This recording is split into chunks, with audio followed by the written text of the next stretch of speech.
Okay, so we are going to start this RTP May 2020 discussion. So first question on the screen, again मैं repeat कर रहा हूँ. Mr. Sarthak, a share broker, sold a building to his friend Anay, who is a dealer in automobile spare parts for 120 lakhs on 10th November 2019, when the stamp duty value was 150 lakhs. The agreement was, however, entered into on 1st September 2019, when the stamp duty value was rupees 140 lakhs. Sarthak received a down payment of 15 lakhs by a cross check from Anay on the date of the agreement. Mr. Sarthak purchased the building for 195 lakhs on 10th May 2017. Further, Sarthak also sold an agricultural land situated in a village which has the population of 5,800. ध्यान से एक village में वो agricultural land है जिसका population 5,800 है. For rupees 60 lakhs to Mr. Vivek on 1st March 20, which he acquired on 15 June 14 for 45 lakhs. Stamp duty value of agricultural land as on 1st March is 75 lakhs. आपको cost inflation index दे दिया है और आपको ये सारे facts के मद्देनजर रखते हुए आपको ये सब चीज आंसर करना है. तो गाइज मेरा हमेशा इस तरह के क्वेश्चंस में ये सजेशन रहता है कि first of all read the question क्या बोल रहा है. ये फैक्ट्स तो आपके सामने है और आपको फैक्ट पढ़ के ये चीज समझ में आ गया कि ये दो चीज बेचा है. Number one, he has sold building and number two, he has sold agricultural land.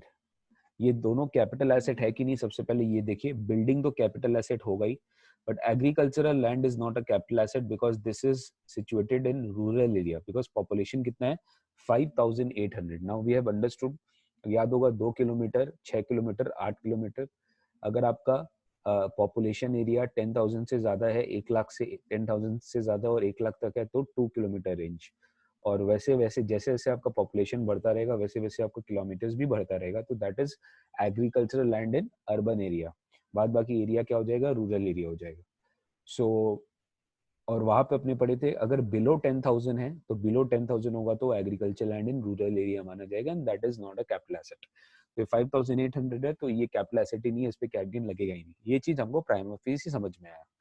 Now अपने से पूछा क्या है, is there any requirement to deduct tax at source on consideration paid और payable on transfer of building and agricultural land. आपसे पूछ रहा है क्या कोई आपको टीडीएस काटना है. देखिए टीडीएस का सवाल आ गया, जहां पे कैपिटल गेन क्वेश्चन पूछ रहा था वहां पे टीडीएस का सवाल आ गया. टैक्स डिडक्टेड एट सोर्स का सवाल आ गया कि जो कंसिडरेशन आपको पे किया जाएगा on transfer of building and agricultural land, building को खरीदने पे या एग्रीकल्चर लैंड को खरीदने पे क्या टीडीएस कटेगा. Now you have to see the option, you have to choose the most appropriate option. ठीक है ना, अप्रोप्रिएट ऑप्शन को आपको सेलेक्ट करना है. So number one is no tax is required to be deducted at source on transfer of any capital asset. क्या आपको कोई टीडीएस काटना ही नहीं है सर. इसमें हम लोग ने 194 आईए सेक्शन पढ़ा था, ये चीज आपको यहाँ पे हिंट भी आ गया है. 194 आईए क्लियरली बात करता है transfer of immovable property other than agricultural land जिसका कंसिडरेशन 50 लाख से ज्यादा है तो आपको टीडीएस काटना पड़ेगा 1% अगर 50 लाख से ज्यादा है. तो सर एग्रीकल्चर लैंड के ऊपर तो टीडीएस कटेगा नहीं, लेकिन बिल्डिंग का जो आपने बेचा है, बिल्डिंग का जो कंसिडरेशन है, बिल्डिंग का कंसिडरेशन 50 लाख से ज्यादा है. बिल्डिंग का कंसिडरेशन 50 लाख से ज्यादा है, ये हमें पता है. तो बिल्डिंग का कंसिडरेशन अगर 50 लाख से ज्यादा है तो उस पर टीडीएस 194 आईए में कटना चाहिए. सेकंड पूछता है mister Anay is required to deduct tax at source. ठीक है, अनय कौन हुआ, यहाँ पे सार्थक हुआ सेलर और अनय अनय हुआ उसका दोस्त बायर. तो Anay is required to deduct TDS under 194 IA. Next mister Vivek is required to deduct TDS under 194 IA. विवेक कौन हो गया, विवेक हो गया जिसको वो एग्रीकल्चरल लैंड बेचता है. बिल्डिंग बेचता है अनय को, एग्रीकल्चर लैंड बेचता है विवेक को. क्या विवेक को एग्रीकल्चर लैंड पे टीडीएस काटना पड़ेगा क्योंकि he is the buyer. Now yes mister Sarthak is required to deduct TDS under section 194 IA. क्या सार्थक को काटना है, सार्थक इज द सेलर. तो मेरे को फटाफट आप लोग अपने कॉपी में भी लिख लीजिए और चैट बॉक्स में लिख के बताइए कि करेक्ट आंसर क्या है. फटाफट मेरे को चैट बॉक्स में लिख के बताइए और मुझे करेक्ट आंसर बताइए कि इसका करेक्ट आंसर क्या है. फटाफट. You can see the question. और अगर आपके पास अभी नेट एक्स मतलब अगर आप चाहे तो अभी इसको इंस्टीट्यूट सीए इंस्टीट्यूट के नॉलेज पोर्टल से भी डाउनलोड कर सकते हैं. ये सेम डॉक्यूमेंट है।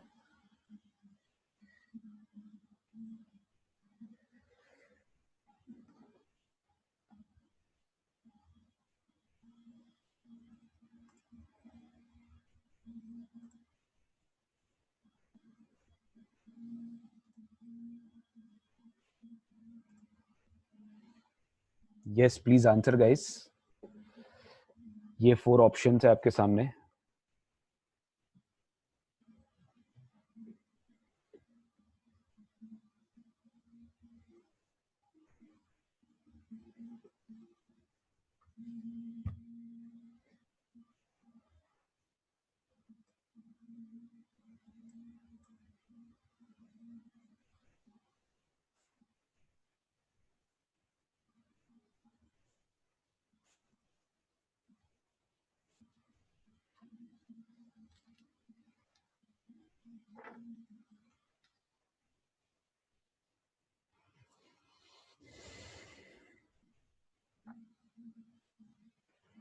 गाइस फटाफट रिप्लाई करिए।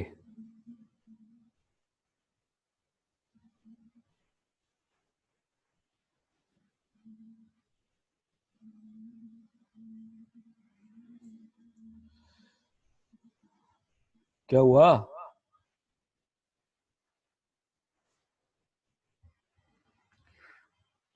आई होप क्वेश्चन आप समझ गए हो। आई होप सब क्वेश्चन समझ गए।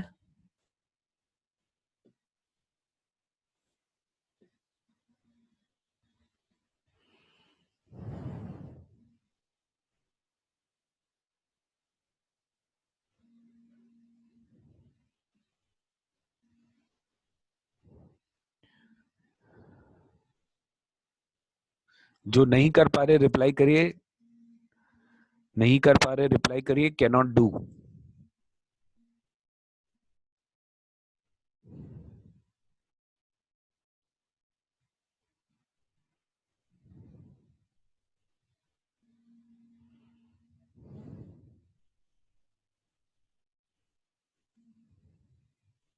क्या बात, कोई रिप्लाई नहीं कर रहा आज। चलिए मैं ही जवाब दे देता हूं। आई थिंक किसी को नहीं आ रहा। सर इस केस में एग्रीकल्चर लैंड पे तो कोई टीडीएस कटने का नहीं है। जो टीडीएस काटना है अने को काटना है। जो टीडीएस काटना है अने को काटना है सार्थक के प्रोसीड्स पे, क्योंकि उसका कंसिडरेशन 50 लाख क्रॉस कर रहा है। तो correct answer is answer B. Yes, Anay is required to deduct tax at source under section 194 IA. The correct answer is B. Anay is required to deduct TDS under 194 IA. अभी तक खाली हिलोल चैटर्जी ने इसका जवाब दिया। Very good Hilol. खाली आप ही ने इसका सही जवाब दिया, बाकी लोग पता नहीं क्या कर रहे थे। नेक्स्ट आते हैं, in respect of transfer of building capital gains chargeable to tax in the hands of mister Sarthak would be. अब आपको बिल्डिंग के ऊपर कैपिटल गेन निकालना है कि बिल्डिंग के ऊपर कैपिटल गेन कैसे निकलेगा। तो चलिए मैं क्वेश्चन आपको वापस दिखा दिया। You have to tell us कि बिल्डिंग में कितना कैपिटल गेन्स लगेगा, बताइए। कैलकुलेट करिए, फटाफट बताइए कि बिल्डिंग का कैपिटल गेन्स क्या आएगा।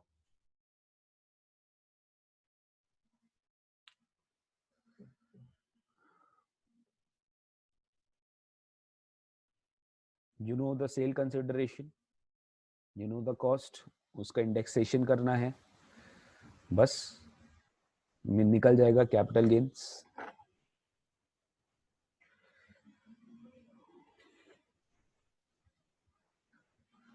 तो यहाँ पे सेल कंसिडरेशन हम लोग को मानना होगा 150 lakhs, that is the stamp duty value.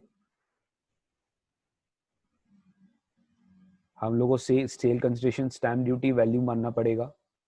And 140 lakhs हम लोग नहीं मान सकते बिकॉज क्रॉस चेक के थ्रू ट्रांजेक्शन हुआ है। तो FVC under section 50C will be 150 lakhs। आपको उसके बाद कॉस्ट ऑफ एक्विजिशन माइनस करना पड़ेगा, वो भी इंडेक्स्ड कॉस्ट है क्योंकि कैपिटल एसेट लॉन्ग टर्म है। इंडेक्स्ड कॉस्ट ऑफ एक्विजिशन, तो यहाँ पर आप चेक कर लो कि आपने बिल्डिंग कब खरीदा था। सार्थक ने ये बिल्डिंग 10 मई 2017 को खरीदा था, मतलब 17-18 का इंडेक्सेशन चाहिए होगा। और 95 lakhs में खरीदा था। ठीक है, याद रखना बिल्डिंग है 24 मंथ से ज्यादा होती है, लॉन्ग टर्म हो जाएगा। तो 10th में 17 है और ये 10th नवंबर 19 है, तो ये डेफिनेटली 2 साल से ज्यादा है। तो in this case this is a long term asset. तो 95 लैक्स का अपने को इंडेक्सेशन करना होगा। 95 लैक्स को अगर अपने मल्टीप्लाई करते हैं 289, आई होप आप फॉलो कर रहे हैं मेरा कैलकुलेशन। 95 लैक्स को आप मल्टीप्लाई करते हैं इंटू 289 डिवाइडेड बाई उसका CI of the year of transfer divide by 272, ठीक है। तो इसका सही जवाब आएगा 100.9375। ये लैक्स में मैं बोल रहा हूँ, 100.9375 लैक्स इसका सही जवाब इंडेक्स कॉस्ट ऑफ एक्विजिशन आएगा। नाउ इसका resultant long term capital gain होगा गाइस 49.0625 लैक्स। तो ये है इसका correct answer long term capital gains. तो देखिए इसका सही जवाब होगा लॉन्ग टर्म कैपिटल गेन्स 49,06,250। फटाफट चैट बॉक्स में लिख के बताइए किसका किसका ये सही जवाब आया था। Answer is A, long term capital gains 49,06,250। किसका किसका ये सही जवाब आया था।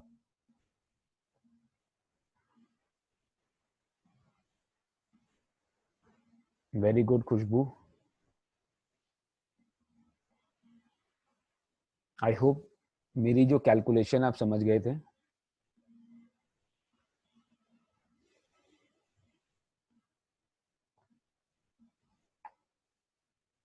ठीक है, okay.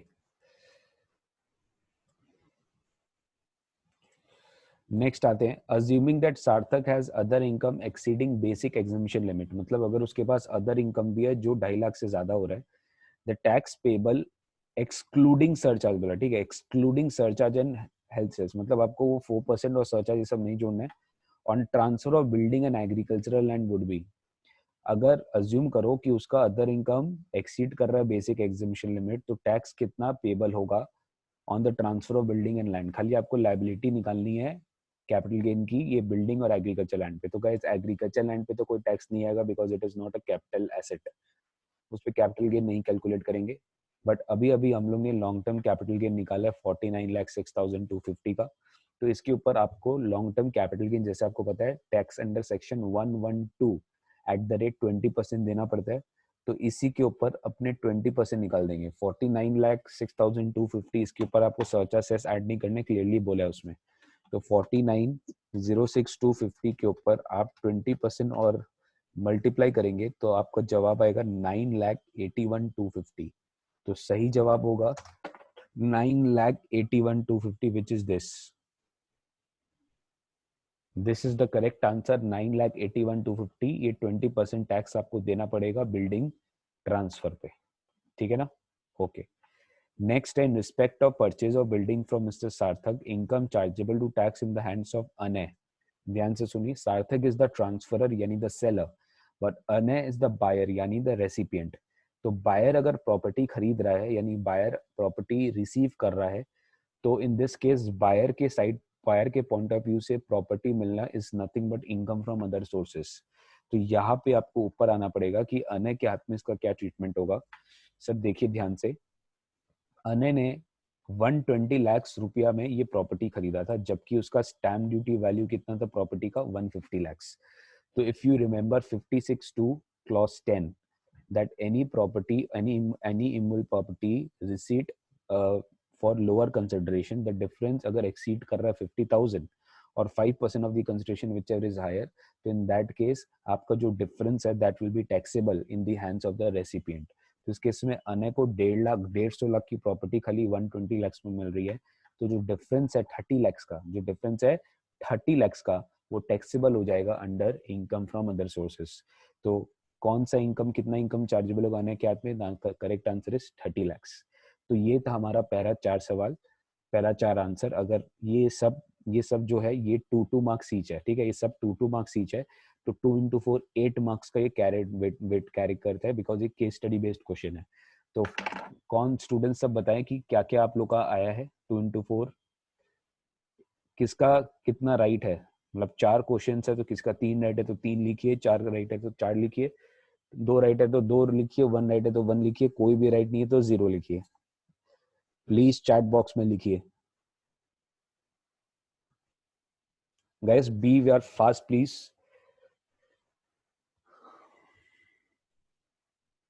I'm seeing some students are just for the sake of studying, they are just seeing the link, they are not very active. See, ये सारा पेन्स, ये सारा चीज हम लोग आपके लिए कर रहे हैं, और आप अगर इंटरेस्ट नहीं दिखाएंगे तो हमें भी इंटरेस्ट नहीं आएगा. You have to respond guys.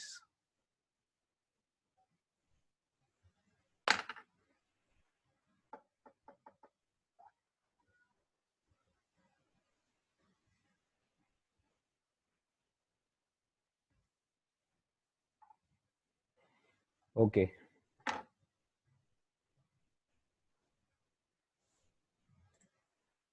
बंसिका, Neha Loda, Priyanka Khatri, Roshni Kalwar, Sakshi Prajapati, आप लोगों को जवाब नहीं देना क्या? प्रियंका, आपका नेट कनेक्ट नहीं हो रहा है. मैं स्टार्टिंग डेट से बोल रहा हूँ आपको कि आप प्लीज इंटरनेट का पैक एक्टिवेट करा लीजिए. बहुत सारा क्लासेस लाइव में हो रहा है, आप किसी का भी फैसिलिटी नहीं ले पाएंगे वरना.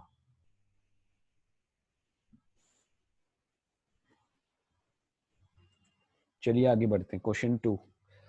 Mr. Hardik, aged 45 years, again it's an MCQ question, is appointed as a senior executive officer.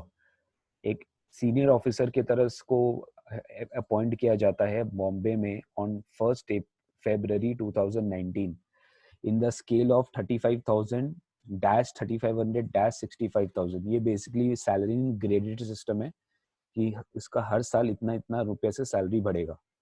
तो 35,000 dash 3500 dash 65,000. He is paid dearness allowance at the rate of 40% of the salary forming part of the retirement benefits. Excuse me, ये DA forming part है.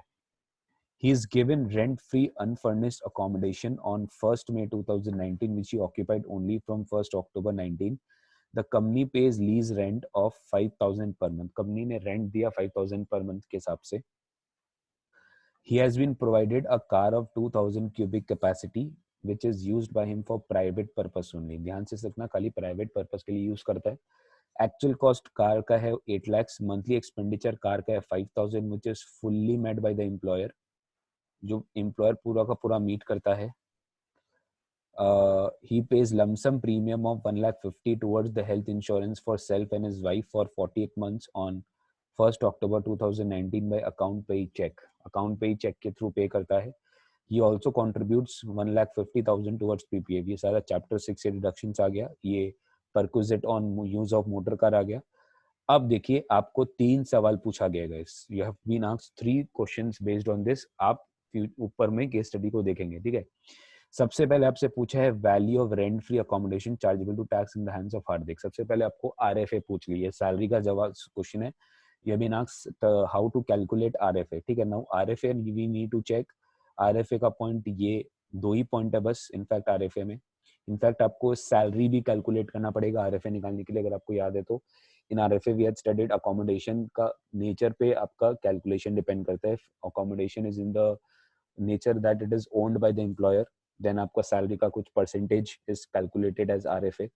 If accommodation is taken on rent by the employer, then you need to compare with the rental charges.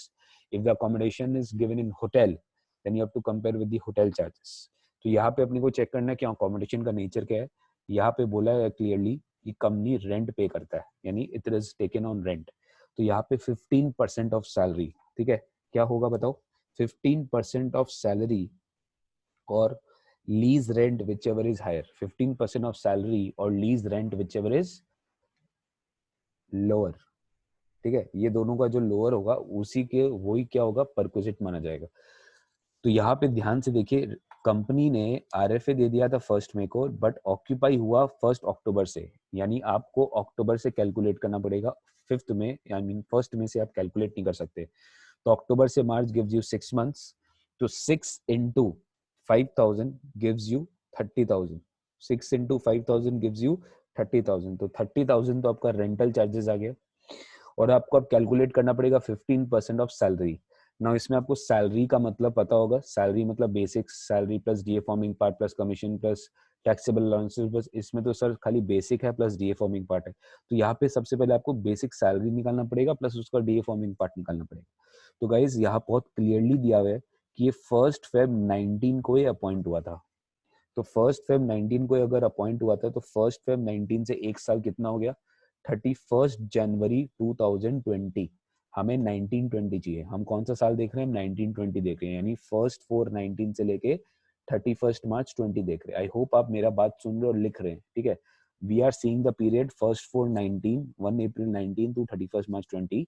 But यहाँ पर हम लोग को क्या दिया हुआ है, 1 February 19 से लेके 31 January 20 दिया हुआ है। ये इसका अपॉइंटमेंट पे स्केल 35,000 उस पीरियड का है। नाउ हमें February 20 का और March 20 का सैलरी चाहिए, तभी हम जाके पूरा साल का सैलरी निकाल पाएंगे। तो sir from, just listen to me very carefully, from Feb 19 to January 20, from Feb 19, ये देखिए Feb 19 है, इससे एक साल और January 20, ये वाला बीच का जो पीरियड है, salary per month was 35,000। But what about Feb 20 and March 20, ये भी चाहिए आपको। तो Feb एंड March 20 ये जो सैलरी है ये हमें क्लियरली पता है, ये 3500 से भर जाएगा। तो 35,000 plus 3500 gives you 38,500। So this is the pay structure of every month. Now you need to check बहुत ध्यान से कि आपका 1 अक्टूबर 19 से जो 31 मार्च का पीरियड है, वो 6 महीना में आपका क्या सैलरी था, उस पीरियड का 15% आपको चाहिए होगा। जो अगर आपको याद होगा, हम लोग सैलरी रेलिवेंट पीरियड का लेते थे for the period which is occupied by the assessee, that is the salaried class tax payer. So in this case 1 अक्टूबर 19 है से 31 मार्च गिव्स यू 6 मंथ्स। बट हमें पता होना चाहिए अक्टूबर, नवंबर, दिसंबर और जनवरी, ये 4 महीना तो सैलरी एक जैसा ही पे में था, बट फरवरी और मार्च में सैलरी बढ़ गया था। So in this you have to break again salary into 2 parts. एक आपको क्या करना है, एक आपको, आप आई होप आप लिख रहे हो, अगर नहीं समझ में आ रहा है तो प्लीज चैट बॉक्स में क्वेरी टाइप करके पूछ लीजिएगा। I will be very happy to help you. Okay, I will be very happy to help you. You have to understand in first shot. इसमें हम लोग को क्या करना होगा सर, सबसे पहले अक्टूबर से लेके जनवरी, अक्टूबर 19 से लेके जनवरी 20 तक जो सैलरी है वो क्या होगा, दैट विल बी 35,000 इंटू 4। हमें टोटल सैलरी चाहिए, ठीक है। तो 35,000 इंटू 4 अगर हम करते हैं तो वो हमें मिल जाएगा 1,40,000, 1,40,000। फिर हमें चाहिए फेब एंड मार्च का सैलरी। फेब एंड मार्च का सैलरी अगर हमको निकालना है तो फेब एंड मार्च का सैलरी हम यहाँ कैसे निकालेंगे सर, अभी अभी हम लोग डिस्कस किए थे, 3500 से बढ़ाएंगे 38,500 इंटू 2। तो 38,500 इंटू 2 जब हम करेंगे तो वो हमें देगा 77,000। तो ये 77,000 प्लस 1,40,000 अगर हम करेंगे तो ये हमें देगा 2,17,000। ये हुआ आपका रेलिवेंट पीरियड का सैलरी। अब इसी का आपको डीए भी निकालना है, क्योंकि डीए तो it is subjected to salary ना, कि सैलरी जो होगा वही डीए होगा। तो DA at the rate of 40% आप निकाल लीजिए। तो डीए 2,17,000 का 40% हो गया आपका 86,800, और इसके ऊपर आप 2,17,000 जोड़ दीजिए, विच विल गिव यू 3,03,800। तो this is your salary for the purpose of RFA. अब इसी का 3,03,800, अब इसी का आपको 15% निकालना पड़ेगा। इसका 15% आ रहा है 45,570। लेकिन आप रेंट कितना दिए, कंपनी रेंट कितना दिए, 5,000, वो भी कितना महीने का, 6 मंथ्स के लिए। तो उससे ज्यादा आपके हाथ में परक्विजिट नहीं होगा। तो 30,000 और 45,570 विच एवर इज लोअर, 45,570 और विच एवर इज लोअर, देखिए 45,570 भी एक ऑप्शन है और 30,000 भी ऑप्शन है। तो करेक्ट ऑप्शन क्या होगा बताइए, 30,000 होगा। अगर आप ये समझ गए तो फटाफट आप हैज रेज हैंड करिए। देखिए वहां पे रेज हैंड का ऑप्शन आ रहा होगा, रेज हैंड का ऑप्शन आ रहा होगा। अगर आप ये समझ गए तो रेज हैंड का ऑप्शन आ रहा होगा, रेज हैंड करिए। देखिए प्लीज फटाफट give your response so that I can continue. Please raise your hands if you have understood, please raise your hands.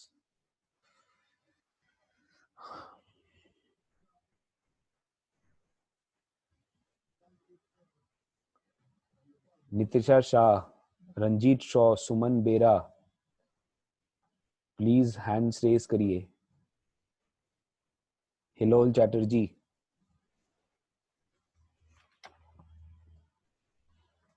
Okay so will start. Second point आता है guys, Hardik would be eligible for deduction in respect of health insurance premium paid during the previous year 1920। अब हार्दिक को deduction मिलना चाहिए health insurance premium के लिए कितना, तो यहाँ पर बात किया गया है कि उसने लमसम प्रीमियम दिया था। ध्यान से सुनिएगा, the word used is lump sum, यानी लमसम प्रीमियम क्या होता है ना, it is for more than a year. जैसे एक साल का प्रीमियम आप एक साल में नहीं देते हो, यू पे 5 years का प्रीमियम या 6 years का प्रीमियम एक बार में, लमसम अमाउंट। ओके, तो इन दिस केस आपने 1,50,000 अपना हेल्थ इंश्योरेंस के लिए प्रीमियम दे दिया अपने लिए और अपनी वाइफ के लिए फॉर 48 months। कितने मंथ्स के लिए, यानी रफली 4 साल के लिए। ऑन 1 October 19, बहुत इंपॉर्टेंट है, फ्रॉम नहीं बोला है, ऑन बोला है। On 1 October 19 bye account paid cheque. बहुत अच्छा, 80D यही बोलता है कि आपको मिल जाएगा डिडक्शन, लेकिन मैक्सिमम डिडक्शन, क्योंकि यहाँ पे कोई एज का मेंशन नहीं है तो मैं समझ रहा हूँ कि 60 से कम होगा, तो मैक्सिमम डिडक्शन 25,000 ही होगा। ठीक है, अब आप एक बार इसमें चेक कर लो कि 1.5 लाख को आप 48 से डिवाइड करो, 1,50,000 divide by 48 gives you 1,50,000 divided by 48 into 12, ये आपको दे रहा है 37,500। तो ये आपका प्रीवियस ईयर 1920 का प्रीमियम है, बट 37,500 तो आपको मिल नहीं सकता, तो आपका मैक्सिमम डिडक्शन क्या होना चाहिए, 25,000। आपका मैक्सिमम डिडक्शन क्या होना चाहिए, 25,000। इससे बेसी आपको डिडक्शन नहीं मिल सकता। नाउ इसमें स्टूडेंटों का दिमाग में आ रहा होगा, मैं पक्का बोल सकता हूँ, बट वो ठीक से पढ़े नहीं है कि सर इसने तो 1 October 19 को पेमेंट किया है। तो सर हम पेमेंट डेट नहीं देखते हैं, हम ये देखते हैं कि उसका पॉलिसी का लाइफ क्या है। यहाँ पे पॉलिसी का लाइफ के बारे में कुछ बोला नहीं है, they have just said when have you paid this. मान लीजिए ये पॉलिसी इफेक्टिव हो गया था April 19 से ही, तो आपको पूरा साल के लिए डिडक्शन मिलेगा, you will be given for full. तो यहाँ पे may be it is not clear, but एक मोस्ट अप्रोप्रिएट आंसर यही होगा कि 1920 में उसने पे किया है, तो फुल्ली उसको 1920 में आप उसको 12 मंथ के हिसाब से अलाउ करेंगे, बट इसका मैक्सिमम डिडक्शन कितना जाएगा, खाली 25,000 मिलेगा। सो 80D में उसको 25,000 मिल जाएगा। नेक्स्ट पॉइंट 3 में आता है, perquisite value of the car chargeable to tax in the hands of Hardik. Hardik के हाथ में कार का परक्विजिट वैल्यू बताइए, तो कार का परक्विजिट वैल्यू में ये पैराग्राफ आ गया।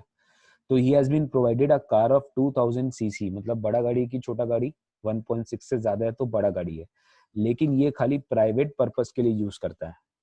मतलब सर प्राइवेट पर्पस है तो बहुत सिंपल, हम लोग ने पढ़ा था कि आपका जो कॉस्ट ऑफ कार है उसका 10% ले लो, that is use part, plus जितना मेंटेनेंस चार्ज है minus amount which is reimbursed. Okay, तो यहाँ पर बहुत क्लियर है, 8 लाख है तो 8 लाख का 10% हो गया आपका 80,000।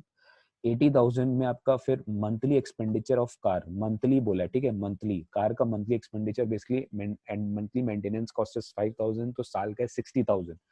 तो 60,000 प्लस 80,000 विल गिव यू 1,40,000, तो करेक्ट आंसर हो जाएगा 1,40,000। ठीक है, तो फटाफट मेरे को चैट बॉक्स में लिख के बताइए कि 3 में से कितना राइट हुआ आपका, ये 3 में से कितना राइट हुआ आपका, फटाफट लिख के बताइए,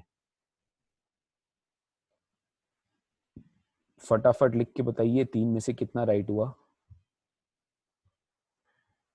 2।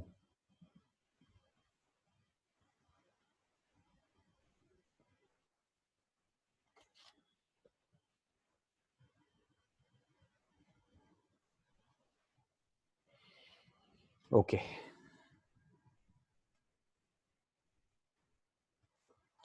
नेक्स्ट चलते हैं गाइस क्वेश्चन 3 पे। केस स्टडी बेस्ड क्वेश्चन खत्म हुआ, तो 4 इंटू 2 8 प्लस 3 इंटू 2 6, तो 14 मार्क्स का क्वेश्चन खत्म हो गया। ठीक है, पहला 4 क्वेश्चन था इंटू 2 मार्क्स, मतलब हर एक एमसीक्यू केस स्टडी में 2 मार्क्स ईच था। अब जाके जो एमसीक्यूज आएगा वो 1 मार्क ईच होगा। ठीक है, अब ये केस स्टडी बेस्ड क्वेश्चन नहीं है, नॉर्मल केस, ये नॉर्मल एमसीक्यूज है।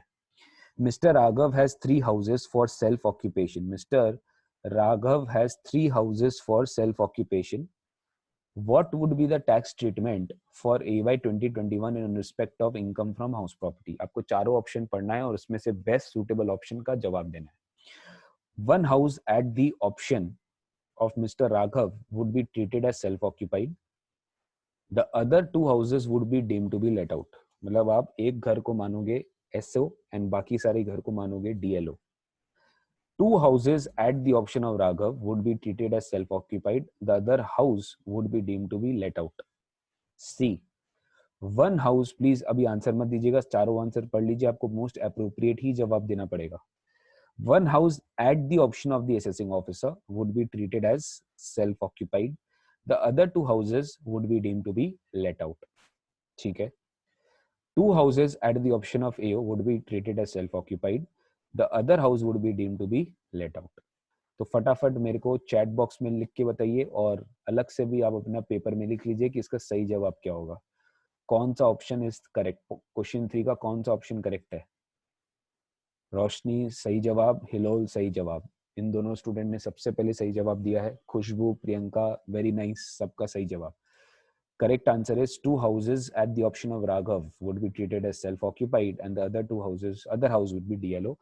ऑप्शन ए पहले प्रोविजन होता था, अब वो रिडंडेंट हो गया है. अभी option B is the correct answer. Next question number 4 पढ़ते हैं. Again very good question, very good question, अच्छे से पढ़ते हैं. अमेंडमेंट से सवाल है, मैंने हिंट दे दिया. अरुण का gross total income previous year का है 2,45,000. ठीक है, कौन सा इनकम है? जीटीआई है. जीटीआई मतलब सारा summation of 5 heads of income. He deposits 45,000. He deposits 45,000 in PPF. उसने 45,000 अपने पब्लिक प्रोविडेंट फंड में जमा दे दिया. वो इलेक्ट्रिसिटी बिल पे करता है aggregating to 1.2 lakhs in this year. Which of the statements is correct? आपको बताना है इसमें से कौन सा स्टेटमेंट करेक्ट है. आपको जीटीआई दे दिया है, आपको पीपीएफ का डिपॉजिट अमाउंट दे दिया है, और फिर आपको बताया गया है कि इसने इलेक्ट्रिसिटी बिल पे किया था 1,20,000 का. Which of the statement is correct? तो सबसे पहला ऑप्शन बताया है, Arun is not required to file his return since his total income before giving effect to deduction under eighty C does not exceed the basic income limit. अब आपको check करना है कि जीटीआई जो है इसका फाइनली टोटल इनकम कितना आएगा. 2,45,000 जीटीआई है. ये पीपीएफ में एटीसी क्लेम कर लेगा, दैट इज 45. तो टोटल इनकम कितना आया? 2 लाख आया. अब ये 2 लाख तो बेसिक एग्जाम्पशन को क्रॉस नहीं कर रहा है. तो स्टूडेंट ये सोचे होंगे कि यार रिटर्न फाइलिंग नहीं करना. बिल्कुल गलत. सर बेसिक एग्जाम्पशन लिमिट को आप कंपेयर करते हो with GTI before, I mean with GTI basically आप कंपेयर करते हो. आप कंपेयर नहीं करते हो कि डिडक्शन जो है वो लेने के बाद नहीं करते हो, डिडक्शन को छोड़ने के पहले. I mean before giving deductions you compute, you need to check. Now इसमें आप मेरे को करेक्ट आंसर बताइए. ए बी सी डी में सही जवाब क्या होना चाहिए? पहला 3 ऑप्शन बता रहा है not required, not required, not required. ठीक है, Arun is not required to file his return क्योंकि उसका total income before giving does not exceed. ठीक है, वो तो हम लोग समझ में आ गया. Arun is not required to file return for previous in 1920 since his electricity bill does not exceed 2 lakh. 2 lakh से ज्यादा एक्सीड नहीं कर रहा है, इसलिए उसको नहीं करना.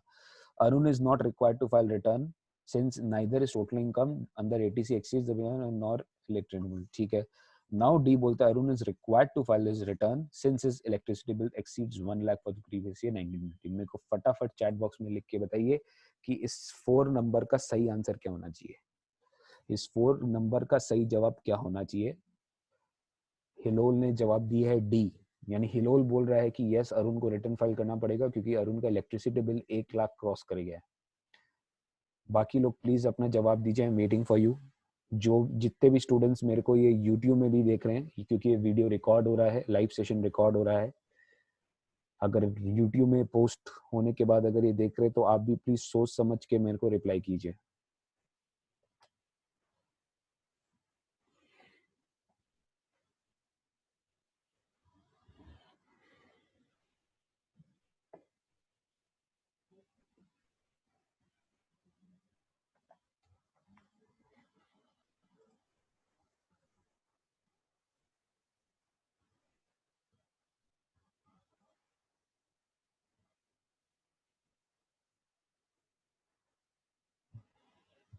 सही जवाब है ऑप्शन डी. इलेक्ट्रिसिटी बिल का अमाउंट अगर 1 लाख क्रॉस कर जाता है सो उसको compulsory income tax return file करना पड़ता है. ये this is the latest amendment made in the finance act 2019. ठीक है, सो ये याद रखिएगा. अरुण को रिटर्न फाइल करना पड़ेगा ऑल्दो उसका डिडक्शन, ऑल्दो उसका total income before giving effective deduction is not crossing the threshold limit. अब आते हैं क्वेश्चन नंबर 5 में. Ritvik has purchased his first house in Gwalior for self-occupation on 5th April for 45 lakhs. Ritwik घर खरीदता है self occupied property 45 lakh का जिसमें bank loan sanction हुआ 30 मार्च 19 को एंड डिसबर्स हुआ 3 अप्रैल 19 को। He paid interest of 3,80,000 during the year. आपको टैक्स स्टेटमेंट बताना है इंटरेस्ट पेड बाय हिम का, बहुत ध्यान से करना है, बहुत ही ध्यान से करना है।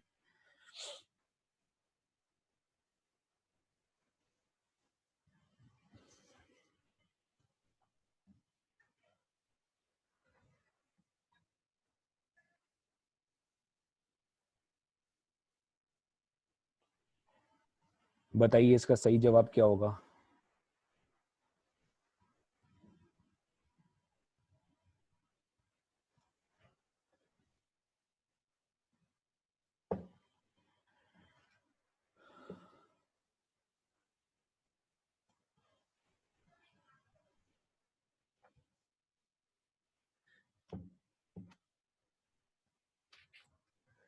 बताइए इसका सही जवाब क्या होगा।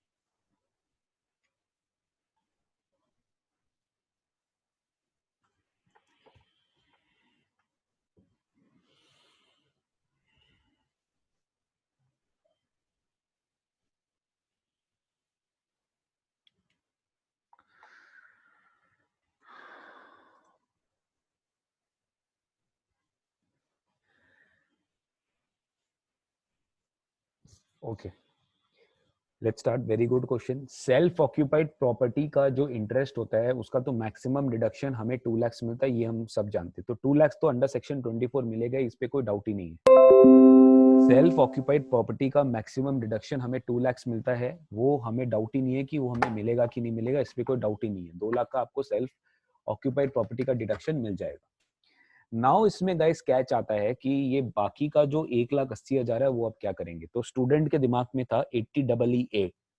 80EE एडिशनल इंटरेस्ट का डिडक्शन है जो कि फाइनेंस एक्ट 2019 में इंसर्ट किया गया था, जो सब्जेक्ट टू प्रिस्क्राइब कंडीशंस आपको एडिशनल इंटरेस्ट का डिडक्शन देता है, नॉट एक्सीडिंग 1,50,000।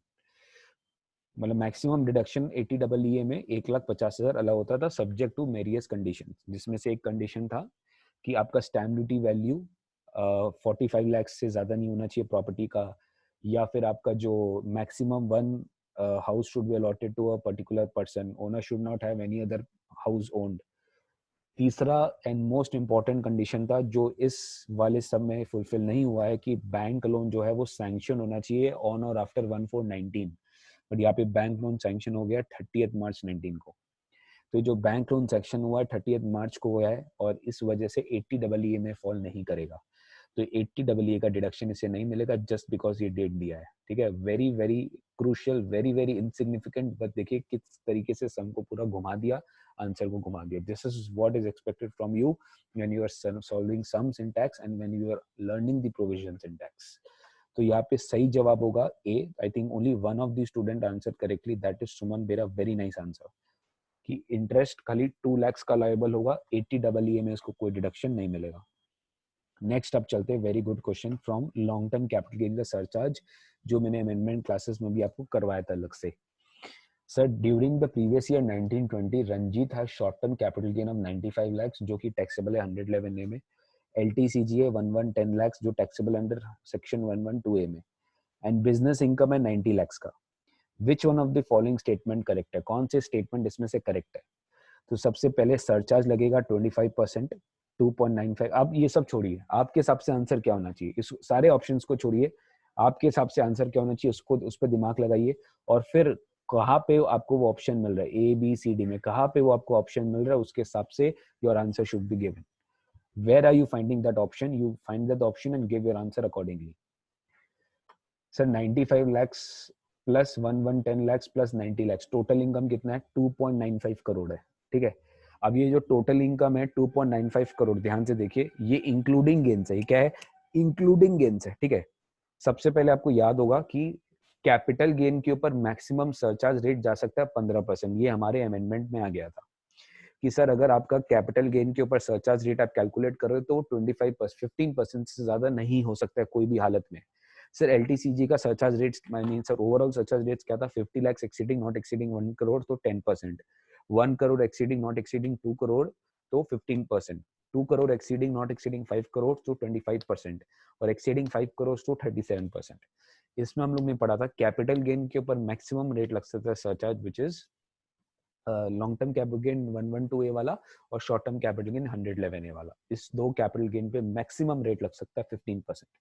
यहाँ पे हम लोग ने गाइस एक प्रोविजन पढ़ा था इफ यू रिमेम्बर कि अगर आपका 2 करोड़ से ज्यादा हो रहा है, अगर आपका टोटल इनकम कैपिटल गेन को लेके 2 करोड़ से ज्यादा हो रहा है लेकिन अगर आपका अदर इनकम 2 करोड़ से ज्यादा नहीं है, मतलब आपका टोटल इनकम कैपिटल गेन को लेके 2 करोड़ से ज्यादा हो रहा है लेकिन अदर इनकम आपका 2 करोड़ से ज्यादा नहीं है, तो अगर आपका अदर इनकम 2 करोड़ से ज्यादा है ही नहीं तो गवर्नमेंट समझ गया है कि अदर इनकम वाला पार्ट तो 2 करोड़ से ज्यादा नहीं है तो आप 25% में तो कभी जाएंगे ही नहीं, क्योंकि वो 2 करोड़ से ज्यादा ही नहीं है अदर इनकम वाला पार्ट। तो यहाँ पे आपका जो मैक्सिमम सरचार्ज रेट होगा वो क्या होगा? 15%। वो क्या होगा? 15% सरचार्ज। तो your correct answer will be surcharge at the rate of 15% leviable on the income tax computed on total income of 2.95 crore. क्योंकि यहाँ पर आपको देखना है कि आपका जो अदर इनकम है वो है 90 lakhs। वो क्या है? 90 lakhs बिजनेस इनकम। और आपका जो मेजर इनकम है वो क्या है? Capital gains, that is 110 plus 95। 110 plus 95 will give you 205, यानी 2 करोड़ 5 लाख रुपया के ऊपर आपका 15% सरचार्ज लगेगा, इससे ऊपर नहीं लगेगा। और 90 lakhs के ऊपर भी आपका 15% सरचार्ज लगेगा। दिस इज व्हाट द क्या बोलते हैं, आपको एग्जाम के हिसाब से समझना पड़ेगा। ठीक है, okay next. So any doubt up till now? Any doubt up till now? इससे हमारा एमसीक्यू का सारा कलेक्शंस खत्म होता है। Now will be starting with some descriptive questions. Again I will ask you to give me in a short manner only. मैं आपको पूरा नोट वोट नहीं बताने बोलूंगा बिकॉज वीडियोज में पॉसिबल नहीं होगा, वो आप घर पे प्रैक्टिस कर लेना। ये पूरे के पूरे ICAI के वेबसाइट में है, नॉलेज पोर्टल में जाके टैक्सेशन में जाके इंटरमीडिएट टैक्सेशन में जाके आप रिवीजन टेस्ट पेपर डाउनलोड कर सकते हो। आई सजेस्ट आप लोग सबको करना चाहिए, चाहे आप CA के हो, CMA के हो, CS के हो, कहीं के भी कोर्स के हो। सिलेबस तो सेम है, क्वेश्चंस कहीं का भी करो, बढ़िया ये होगा, प्रैक्टिस अच्छा होगा। तो डिस्क्रिप्टिव क्वेश्चन 7 में आते हैं guys. Mister Shridhar is a citizen of India serving in the ministry of finance, यानी गवर्नमेंट एम्प्लॉय है, और उसे इंडियन एम्बेसी ऑस्ट्रेलिया में भेज दिया गया 15 मार्च को ही। उसका इनकम फाइनेंशियल ईयर 1920 में पूछा है। सर अगर वो 15 मार्च को ही चला गया, मतलब 1920 में तो इंडिया में था ही नहीं, तो श्रीधर इंडिया में कभी आया भी नहीं फाइनेंशियल 1920 में, तो श्रीधर इंडिया का क्या है? Non resident. Shridhar is a non resident of India, तो अकॉर्डिंगली हमें ये समझना पड़ेगा अगर श्रीधर नॉन रेसिडेंट है तो फिर उसका टैक्सेबिलिटी इंडिया में क्या होगा, यही आपसे पूछा है। Compute is gross total income. तो 4 पॉइंट्स है। रेंट फ्रॉम हाउस, आपको पता है नॉन रेसिडेंट है तो खाली इंडियन सोर्स्ड इनकम टैक्सेबल होगा। Indian income accrued in India, income received in India, that's it, no other income will be taxable. Rent from a house situated in Australia, received in Australia, thereafter remitted to Indian bank account. तो tell me फटाफट, क्या ये taxable है India में? क्या ये taxable है India में? सर क्या ये टैक्सेबल है इंडिया में? No sir, it is not taxable. ये टैक्सेबल इंडिया में नहीं है, बिल्कुल भी नहीं है। ठीक है, मैं आपको इसका फॉर्मेट तुरंत दिखा दूंगा, डोंट वरी। पहले डिस्कशन करना जरूरी है, करेक्ट आंसर तक पहुंचना जरूरी है। तो आप मेरे साथ सेम लाइंस में रहेंगे। जो मैं सोच रहा हूँ आपको पहले मेरे से एडवांस में सोचना पड़ेगा, ताकि हमारा लाइंस दोनों का थॉट प्रोसेस मैच हो, which is very important for us, ताकि हम एग्जाम में अच्छा स्कोर कर पाए। तो ये रेंटल इनकम जो है ये बिल्कुल टैक्सेबल नहीं हुआ है। एग्जेम्प्ट वर्ड में नहीं बोल रहा हूँ बिकॉज ये सेक्शन 10 में नहीं है, ये टैक्सेबल ही नहीं है, स्कोप में कवर नहीं है, चार्जिंग में कवर नहीं है। सेक्शन 5 के हिसाब से this is not taxable in the hands of Shridhar because he is a non resident. Remittance does not amount to receive, ये अपने को वहां पे नोट्स में लिख के आना पड़ेगा। Interest on post office savings bank account, ये हो गया अपना other source income. Income from, देखिए पहला इनकम है हाउस प्रॉपर्टी इनकम, दूसरा इनकम है अदर सोर्स इनकम। तो अदर सोर्सेज में जाके आप क्लासिफाई करोगे interest on post office savings bank in India, और वहां पे ये है 4500। तो हमें याद है हम एग्जामिशन चैप्टर में सेक्शन 10 में पढ़े थे, सब क्लॉज 15 में कि जो आप अगर post office bank savings bank से इंटरेस्ट कमा रहे हो तो आपको 3500 तक का इंटरेस्ट मिल सकता है। प्लस इसके ऊपर आपको चैप्टर 6 से में डिडक्शन भी मिलता है अंडर सेक्शन 80TTA, और रेसिडेंट सीनियर सिटीजन हो तो 80TTB में मिलता है। तो यहाँ पे TTA मिलेगा मैक्सिमम 10,000, बट डिडक्शन बाद में लेते हैं, पहले एग्जामिशन लेते हैं। तो 4500 का में से 3500 एग्जेम्प्ट हो जाएगा और बचा 1000 रुपया। 1000 रुपया जीटीए में इंक्लूड होगा जरूर, बट चैप्टर 6 से में जब अपने 80 टीटीए माइनस करेंगे तो अपने 1000 उसको भी माइनस कर देंगे। तो ये रहा हमारा other source.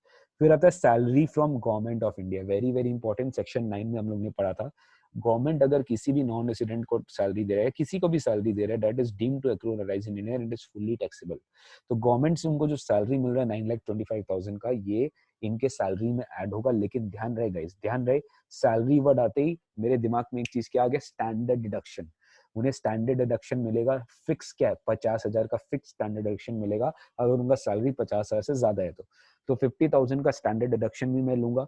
Foreign allowances from government of India, ये याद होगा आपको, एग्जामिशन में हम लोग सेक्शन 10 क्लॉज 7 पढ़े थे। Government allowances and perquisites given to non-resident, given to Indian citizen who is working for government outside India, in that case it is fully exempt under section 10(7).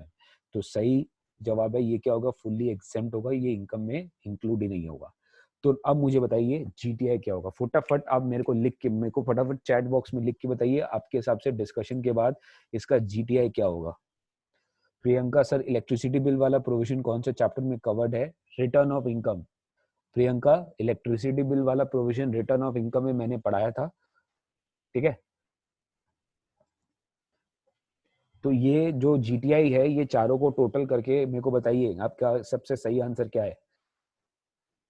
Sir इतना टफ टाइम नहीं लगना चाहिए। Salary है 9,25,000, इसमें से आप standard deduction देंगे 50,000, ठीक है, 8,75,000 आ गया। फॉरेन अलाउंस टैक्सेबल नहीं होता। उसके बाद हाउस प्रॉपर्टी टैक्सेबल नहीं होगा। अदर सोर्स 4500 में से 3,500 एग्जेम्पशन दे दिया, तो plus 1000 so your GTI will be 8,76,000। 8,76,000, can you see this? ये है सोल्यूशन। ये भी सब कुछ आपको इंस्टीट्यूट के वेबसाइट में under BOS, board of studies knowledge portal में मिल जाएगा, ठीक है। Everything is there. See how they have presented. This is how you are expected to write the answer. First of all, they have given you the provision. पूरा provision explain किया गया है। फिर computation tabular format में दिखाया गया है कि सैलरी है ओके, गवर्नमेंट है तो डीम टू एक्रू सेक्शन 9 में, even though is a non resident, वो इंडिया के बाहर सर्विस दे रहे तो भी इंडिया में टैक्स लगेगा। फॉरेन अलाउंस में 10(7) लिख दिया, स्टैंडर्ड डिडक्शन दे दिया, एचपी में नील कर दिया क्योंकि ये सब इंडिया के बाहर है और it is not received in India, other source को एग्जेम्प्ट कर दिया। और नीचे इंटरेस्ट का भी पॉइंट लिख दिया कि 80 टीटीए में आपको डिडक्शन मिल जाएगा अगर आपने टोटल इनकम निकाली। यहाँ पे आपको जीटीआई पूछा है, अगर आपको टोटल इनकम पूछता तो आपको 80 टीटीए का डिडक्शन भी देना पड़ता। अब चलते हैं क्वेश्चन नंबर 8 पे। Question number 8 talks about Ramesh furnishes the following particulars in the previous year 1920 in respect of an industrial undertaking established in SEZ। SEZ सुनते मेरे दिमाग में क्या आता है पता है? सेक्शन 10AA मेरे दिमाग में आता है।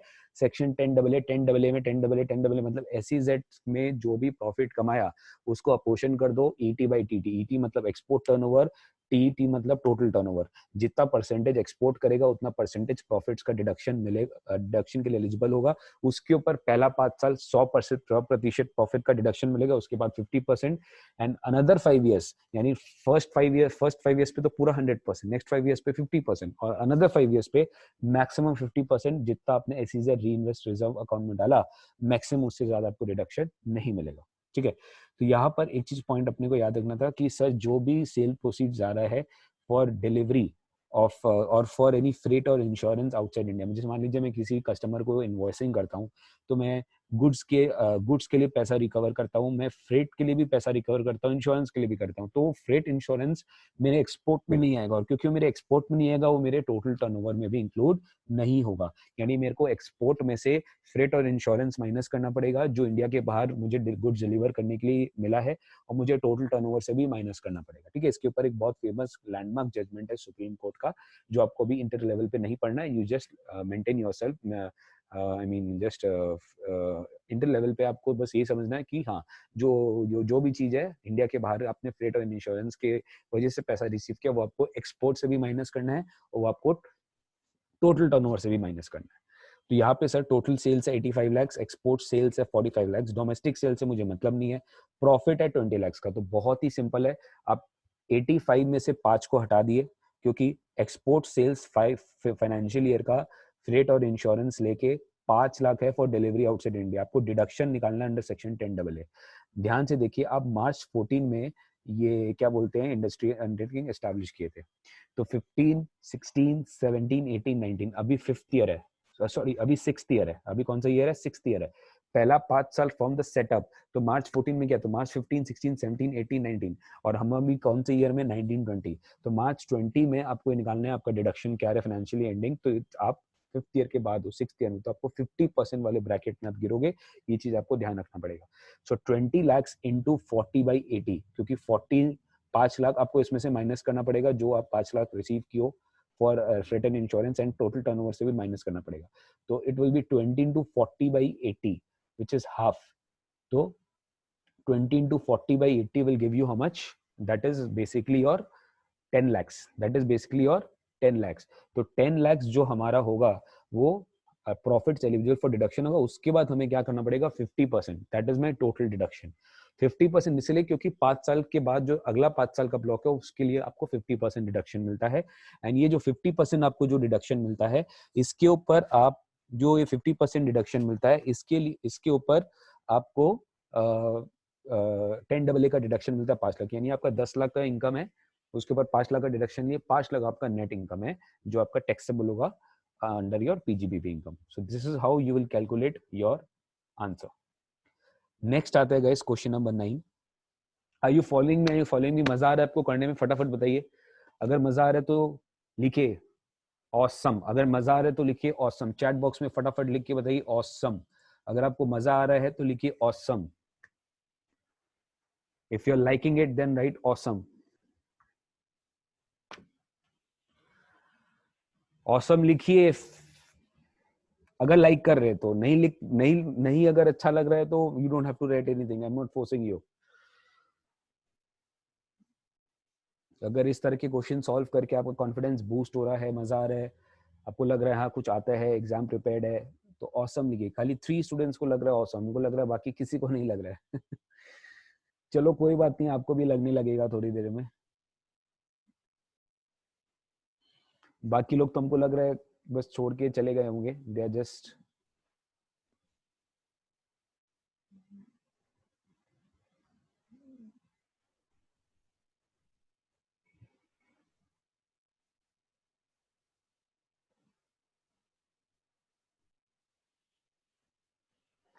ओके। Let's start. नेक्स्ट आते गए इस हाउस प्रॉपर्टी का एक क्वेश्चन है, क्वेश्चन नंबर 9।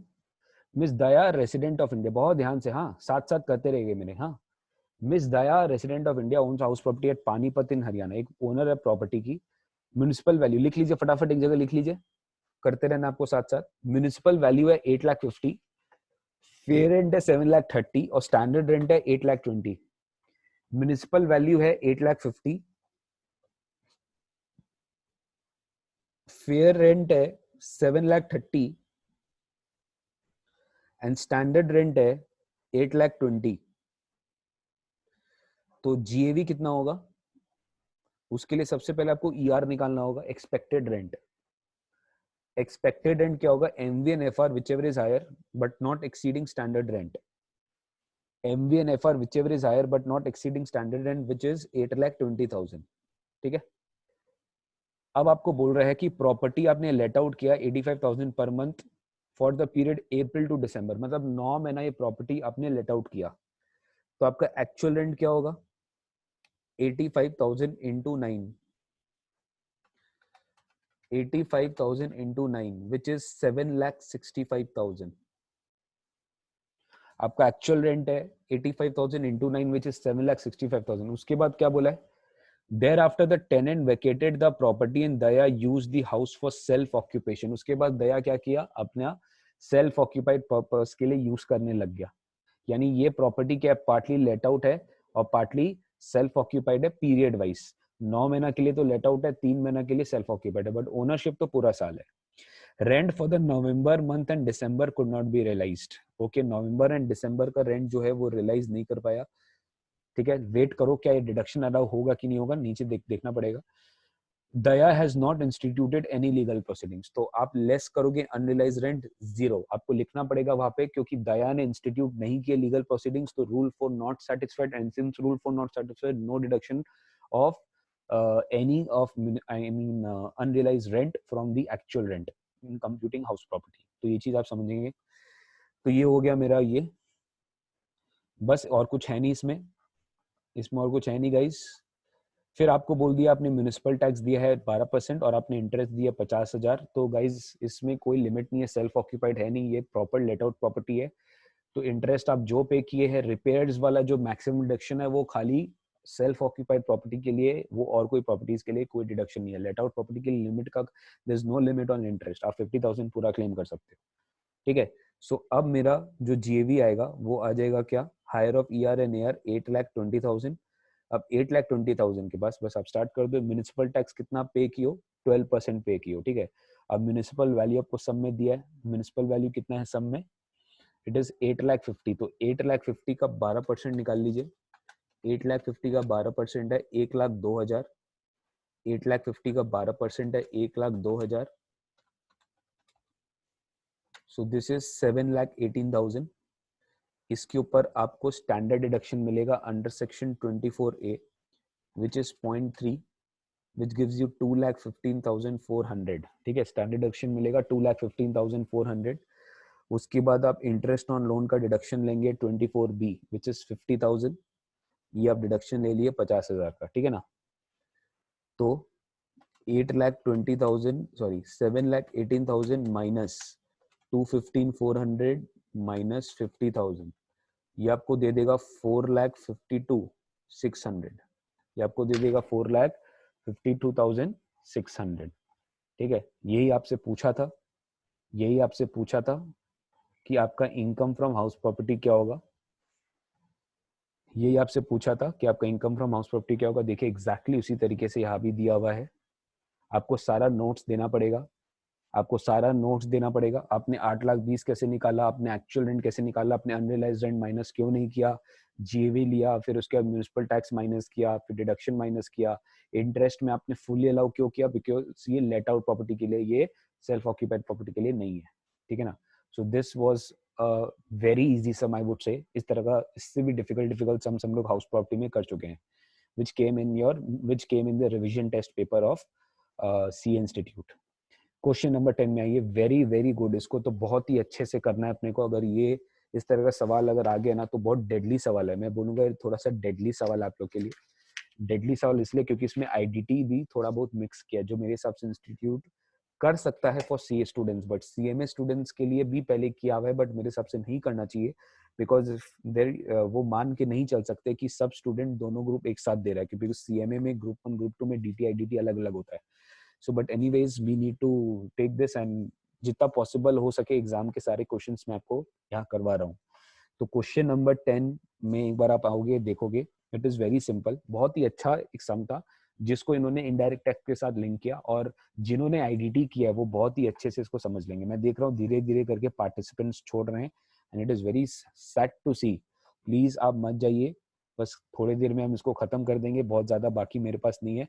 अगर आप लास्ट तक रखेंगे ना तो एक सेल्फ सेटिस्फेक्शन आएगा आपको भी कि आपने बहुत अच्छे से अटेंड किया है, वरना बीच बीच में चले जाओगे तो you will not feel the relax satisfaction to this, ठीक है। तो आप प्लीज ये मत सोचना कि मैं ऑडियो वीडियो रिकॉर्डिंग दे दूंगा तो आप वहां से पढ़ लेंगे। वीडियो रिकॉर्डिंग इज फॉर दो स्टूडेंट्स जो उस टाइम पे अवेलेबल नहीं है, फिर वो नहीं आ पा रहे। अगर आप अवेलेबल हो तो प्लीज इसी समय लाइव सेशन करिए। आपका कोई क्वेरी है तो मेरे से पूछिए, okay. I am there, I am available for you even during the lockdown. Lockdown है तो क्या, हम है आपके पास, हम है फुल टाइम आपके लिए अवेलेबल है। So you please ask me whatever, how many questions you want, please ask me, I'm available for you. Question 10. Doctor Arjun एक क्लिनिक रन करता है दिल्ली में। As per the new rule private cars can be applied in the city only in alternate days. वो खाली alternate day चला सकता है private गाड़ी, ये एक दिल्ली सिटी का रूल मान लिया गया इसमें। वो गाड़ी परचेज किया 25 सितंबर 19। वेरी इंपॉर्टेंट अमेंडमेंट जो आपको ध्यान रखना है आपके एग्जाम्स के लिए। 23 अगस्त 19 के बाद 31 मार्च 20 तक, 23 अगस्त 19 के बाद 31 मार्च 20 तक अगर कोई गाड़ी खरीद रहा है, मोटर कार खरीद रहा है, तो उस केस में 15% वाला जो other than running and lending hiring वाला था जो 15% पे डेप्रिसिएबल था, वो अब 30 हो गया है ओनली फॉर दिस पीरियड, ठीक है। तो यहाँ पे वो गाड़ी खरीदा कब 25 सितंबर को है, तो 30 अगस्त के बाद है, तो 25% आई मीन 15 नहीं 30% उसको डेप्रिसिएशन रेट मिलेगा उस गाड़ी पे। मेडिकल प्रोफेशन के लिए कर रहा है, गाड़ी का कॉस्ट है 15 लाख, उसमें जीएसटी भी लगा है ऑब्वियसली, जब वो खरीदा था तो 28% जीएसटी लगा, which comes to total including taxes 19,20,000। अब वो आपको बोल रहा है कि उसने कार उसी दिन से चालू कर दिया था यूज करना, बहुत बढ़िया। 25 सितंबर है तो 180 डेज से कम है कि 180 से ज्यादा, 180 डेज से ज्यादा है। He estimates the use of the car for personal purpose will be 25%। उसको लगता है कि ओवरऑल 25% वो पर्सनली यूज करेगा, तो 75% भी उसको जो कर मिलना है मिलना है। He is advised by his friends that since the car has run only on alternate days, half the depreciation which is otherwise allowable will be actually allowed. He has started using the car immediately after purchase। ऐसा कुछ नहीं है, alternate days है तो क्या हुआ, income tax rule की बात बोलता है पुट टू यूज बताइए, वो फिर पुट टू, मान लीजिए 2 दिन यूज करके छोड़ दिया, यूज करना चालू कर दिया ना, दैट इज इंपॉर्टेंट। वो चाहे ऑल्टरनेट डे चलाए, चाहे वो 1 दिन चलाए, चाहे हफ्ता में 5 दिन चलाए, उसको डेप्रिसिएशन पूरा मिलेगा। ऐसा कुछ भी नहीं है, उसके फ्रेंड्स वाला एडवाइस उसको मानने की रिक्वायरमेंट नहीं है, ये चीज आप नोट्स में लिख सकते हैं। आपको इसमें डेप्रिसिएशन अलाउंस पूछा है for assessment year 2021 if this is the only asset in the block, if this car would be used in the also in the subsequent year 21 22 on the same terms, what will be the depreciation. मतलब आपको 2 साल का depreciation निकालना है, 2021 का निकालना, 21 22 का निकालना, सिंपल है। अगर आप 2021 का निकाल दिए तो क्लोजिंग डब्ल्यूडीवी में से इस साल का डेप्रिसिएशन माइनस कर देंगे तो अगले साल का ओपनिंग डब्ल्यूडीवी बन जाएगा। तो अगले साल में भी वो सेम रेट लगाओगे तो अगले साल में भी आपको डेप्रिसिएशन मिल जाएगा। तो it's very simple. Assume there is no legal position under income tax and, अगले साल में भी यही इनकम टैक्स के प्रोविजंस रहेंगे। मतलब 23rd और मतलब ये जो 25 आई मीन 30% वाला रेट है ये अगले साल भी रहेगा, ये अज्यूम करने आपको बोल दिया है सब में। तो बहुत सिंपल है। अब इसमें जो ट्रिक चीज था आईडीटी पॉइंट ऑफ व्यू से जो मैं आपको समझाने जा रहा हूँ वो ध्यान से सुनिए।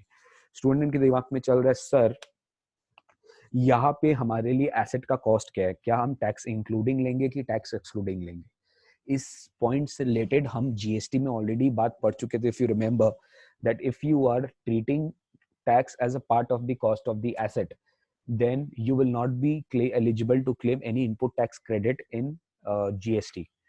ठीक है, you will not be eligible to claim any input tax credit in GST।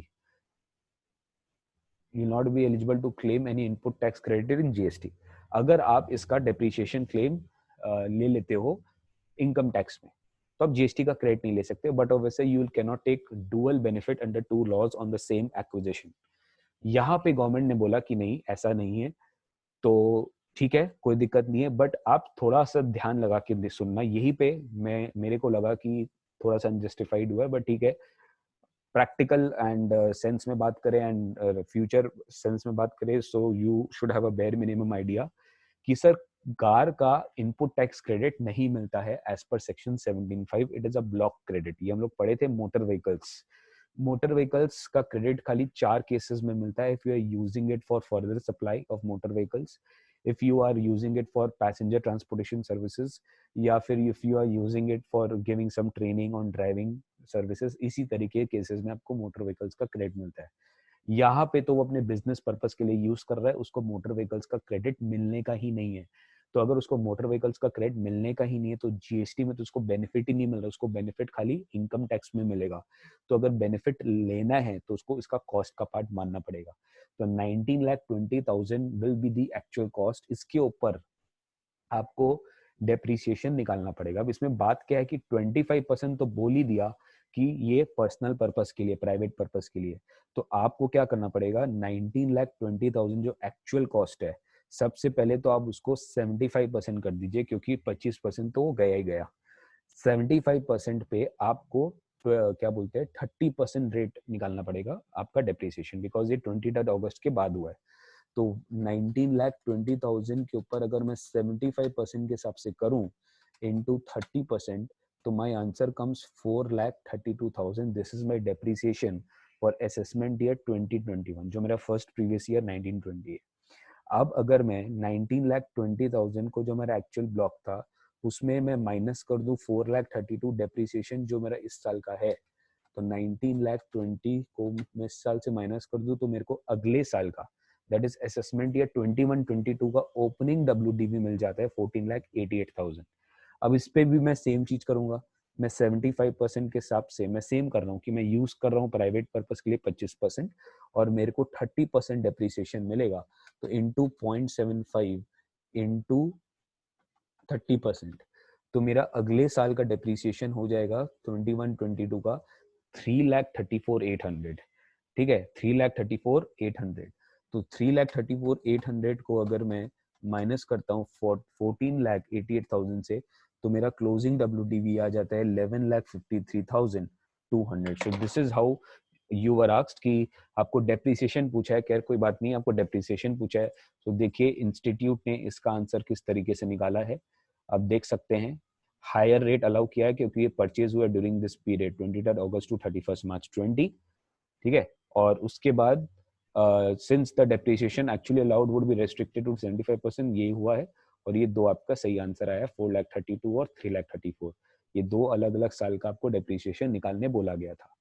तो ये वॉज क्लियर। एंड यहाँ पे इन्होंने नोट दे दिया कि 17 सब सेक्शन 5 के हिसाब से आपको क्रेडिट मिलने का ही नहीं है। That is why the input tax will not be available, hence both tax would form part of the actual cost of the car। यही गाइस थोड़ा कैच था। एंड ये exam question I mean CMA institute already पूछ चुका है। तो देखिए same सम इन्होंने CA वाले मैट में भी डाल दिया है, और इट इज वेरी एक्सपेक्टेड कि आपके सवाल में भी आ जाए, क्योंकि CA स्टूडेंट्स और CA स्टूडेंट्स आप लोग के लिए तो DTI DT दोनों ही रहता है। So it is quite obvious कि आपके केस में भी ये क्वेश्चन पूछा जा सकता है। ठीक है, सो अगर सबको क्लियर हो गया है तो प्लीज रेज योर हैंड्स, मतलब हैंड शो करिए वहां बटन में, रेज योर हैंड अगर सबको क्लियर हो गया है। So please raise your hand.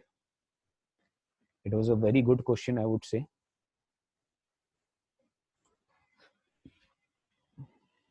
Okay, तो चलिए आगे बढ़ते हैं। बस खत्म सर, ज्यादा सवाल नहीं है, थोड़ा सा ही सवाल है, खत्म हो जाएगा अभी। क्वेश्चन नंबर 11, क्वेश्चन नंबर 11 में आते क्लबिंग का क्वेश्चन है। ये क्लबिंग का क्वेश्चन है, clubbing of income. Ryan gifted 15 lakhs to his wife Sargam on her birthday on 23rd February 2019। बहुत ध्यान से सुनिएगा, अगर आपको चार्ट बनाना है तो चार्ट बना लीजिए। रायन ने गिफ्ट किया अपनी वाइफ को 15 लाख रुपया, उसने बर्थडे वाले दिन गिफ्ट किया, और सरगम को गिफ्ट किया। और सरगम ने क्या किया, 8 लैक्स तो करुणा को दे दिया इसमें से फॉर 6 मंथ्स, जिसमें सरगम ने कमाया इंटरेस्ट ऑफ 80,000। बहुत सिंपल है, याद रखिए, transfer of income to your spouse on which the spouse is earning the income, transfer of asset to spouse on which the spouse is earning the income, that income is suppose to be clubbed in the hands of the transferor. तो यहाँ पे Ryan ने 15 लाख का gift किया है, जो asset gift किया है, उसमें से 8 लाख सरगम ने दे दिया है करुणा को। करुणा ने 6 मंथ इंटरेस्ट कमाया, करुणा को दिया, और उससे उससे इंटरेस्ट कमाई 80,000 कौन, सरगम। तो ये 80,000 का क्या होगा सर, आग बंद करके 80,000 क्लब हो जाएगा किसके हाथ में, रायन के हाथ में। बहुत सिंपल है, फिनिश्ड।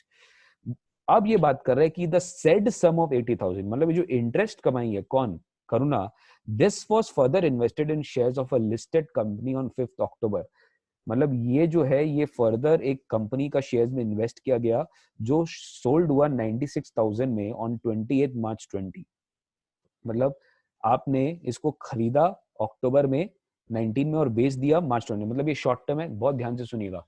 लिस्टेड कंपनी का शेयर्स खरीदा कब, 5 अक्टूबर 19 में, और बेचा कब, मार्च 20 में। तो then it is short term, यानी 96 माइनस 80, यानी 16,000 का शॉर्ट टर्म कैपिटल गेन आया है। 16,000 का शॉर्ट टर्म कैपिटल गेन आया, जो जो सरगम ने गिफ्ट किया था करुणा को। और ये जो 80,000 क्या बोलते हैं, ये जो 80,000 से सरगम 80,000 जो इंटरेस्ट कमाई सरगम ने, इस 80,000 को सरगम ने इन्वेस्ट किया किसी लिस्टेड कंपनी के शेयर्स में, और उससे उसने इनकम कमाया। तो सर हम लोग ने पढ़ा था income from the asset transferred will be club, but income from income can not be clubbed. अभी 80,000 तो एक बार क्लब हो गया, अब इस 80,000 से फर्दर जो सरगम इनकम कमाएंगे, क्या वो भी आप क्लब करेंगे? The answer is not that. ये सरगम के हाथ में ही टैक्सेबल होगा, और किसी के हाथ में टैक्सेबल नहीं होगा। यानी this short term capital gain will be taxable in the hands of Sargam, since STT was paid on purchase and sale. तो ये पूरा वो वाला गेन आ जाएगा, इस पे एसटीसीजी लगेगा। और क्या बोलते हैं इसमें, जो भी शॉर्ट टर्म कैपिटल गेन 111 के हिसाब से टैक्सेबल होगा, 15% रेट टैक्स होगा।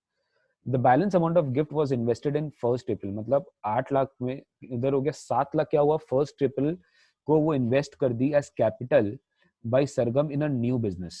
मतलब सर एक पार्ट तो अपने करुणा को दे दी, एक पार्ट वो अपने बिजनेस में लगा दी जहां पे उसको लॉस हुआ है। तो इनकम क्लब होगा तो लॉस भी क्लब होगा, सुख में भी तुम्हारे साथ है तो दुख में भी तुम्हारे साथ है। तो ये लॉस का क्या करेंगे, ये पीजीबीपी इनकम माना जाए, पीजीबीपी लॉस माना जाएगा रायन का।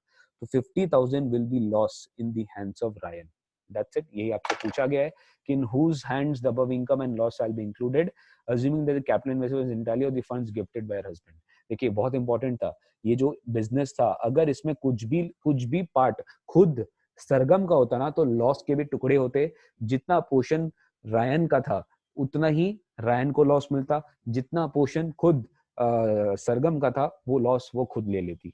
तो क्लबिंग पूरा हो गया क्योंकि पूरा का पूरा हस्बैंड से आया। सो बहुत ही इजी था, यहाँ पे आपको 3 चीज के बारे में बताना था, एक इंटरेस्ट एंड लोन के ऊपर, एक बिजनेस लॉस के ऊपर और एक एसटीसीजी के ऊपर। दैट्स इट, ये 3 चीज के बारे में आपको बताना था। एसटीसीजी तो हम मिस सरगम के हाथ में टैक्स कर दिए, बिजनेस लॉस हम पूरा रायन के हाथ में इंक्लूड कर दिए और लोन इंटरेस्ट भी हम पूरे लैंड रायन के हाथ में इंक्लूड कर दिए। सो this was a very good question and good, क्या इसी तरह का सवाल स्टैंडर्ड सम आता है क्लबिंग का। आई होप आप सबको समझ में आ गया, अगर नहीं समझ में आया तो प्लीज चैट बॉक्स में क्वेरी रेज करना ना भूले, you can ask the query. बस अब 2 सवाल बाकी है जो मैं आपके साथ डिस्कस करने वाला हूँ, एक है सेट ऑफ का और एक है टोटल इनकम का। ठीक है, बस give me some 10 minutes more and आज का सेशन हम लोग आज ही ओवर करेंगे। क्वेश्चन नंबर 12 में चलते हैं guys. Compute the total income of Mathur for the assessment year 2021 from the following information furnished by him for the financial year 1920। आपको टोटल इनकम निकालने बोला है, बहुत ही ध्यान से अपने को ये सम करना है। ठीक है, पहला सैलरी इनकम कंप्यूटेड है। Can anyone tell me computed का मतलब क्या होता है, चैट बॉक्स में लिख के बताइए तो। What do you mean by the term computed, what is the importance of this word computed, फटाफट लिख के बताइए। What is the importance of this word computed? ये computed word जो है लिखा है, इसका क्या इंपॉर्टेंस है? प्लीज फटाफट मेरे को इसका आंसर चाहिए।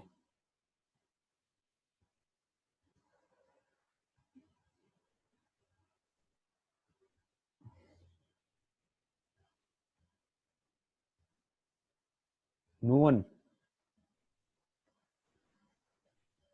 करेक्ट, खुशबू करेक्ट, हिलोल करेक्ट। आपको सब कुछ करके दिया है, उसमें कोई एडजस्टमेंट नहीं करना है, स्टैंडर्ड एक्शन कुछ नहीं देना है, सब कुछ दिया है। लेकिन अगर इसमें दिया रहता salary receive from that, salary receive from this, income from salary, तो फिर आपको स्टैंडर्ड डिडक्शन माइनस करना पड़ता है। Very good. तो सैलरी इनकम आपको दे दिया 4,70,000। ओके, एक तरफ लॉस, ओके लॉस वर्ड आते ही समझ में आ गया, सेट ऑफ का समय। Loss from self occupied is 2 lakh, बहुत बढ़िया। 2 लाख से बेसी तो अलाउड भी नहीं होगा आपको सेल्फ ऑक्यूपाइड, क्योंकि maximum interest allowed is 2 lakh. और यहाँ पे लेट आउट प्रॉपर्टी का भी आपको लॉस दिया है 60,000। तो लेट आउट प्रॉपर्टी का लॉस है 60 और एचपी लॉस है 2 लाख। तो टोटल लॉस कितना बताइए, तो 2,60,000। ध्यान से सुनिएगा, एचपी लॉस दूसरे इनकम के साथ मैक्सिमम 2 लाख सेट ऑफ हो सकता है। ये तो 2,60,000 दे दिया, मतलब 60,000 डेफिनेटली आप क्या करने वाले हो, कैरी फॉरवर्ड। आप एचपी लॉस 60,000 क्या करने वाले हो, कैरी फॉरवर्ड। अभी मैं नहीं डिस्कस कर रहा हूँ कि सर ये एचपी लॉस क्या मैं सैलरी इनकम के साथ सेट ऑफ कर सकता हूँ, कर सकता हूँ।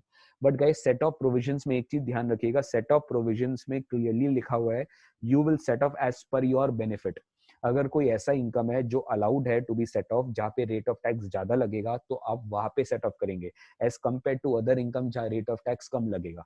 तो you have to use your benefit. जैसे सेल्फ ऑक्यूपाइड प्रॉपर्टी है, deem to be let out है, तो वो प्रॉपर्टी को सेल्फ ऑक्यूपाइड मानेंगे ना जिसका वैल्यू ज्यादा है। तो you have to use your, you have to choose this option very wisely. तो इसलिए अभी प्लीज सेट ऑफ के सम में कभी भी स्टार्टिंग में ही सेट ऑफ मत करने बैठ जाना, पूरा सम को पढ़ना, फिर एक क्लियर कट आइडिया लेना कि किस लॉस को आप किसके साथ सेट ऑफ करोगे, उसके बाद आप सम को प्रोसीड करना। ठीक है, सेट ऑफ वाला जो सम है वो थोड़ा प्लान्ड मैनर में करना पड़ता है, you have to plan the some well in advance.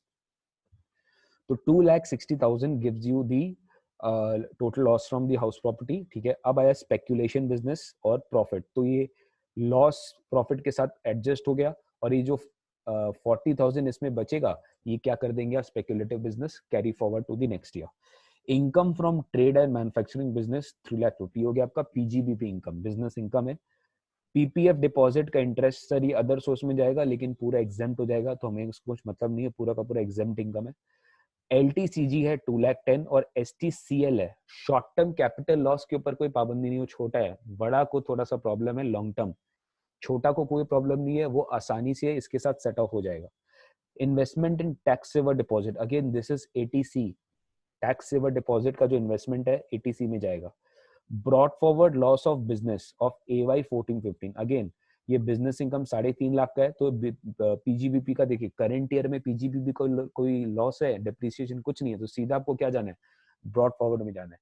तो 3.5 लाख का और इधर 5.5 लाख है, 2 लाख अभी भी सफिशिएंट है आपके पास। बस डोनेशन आती है थोड़ा सा, you have to be careful.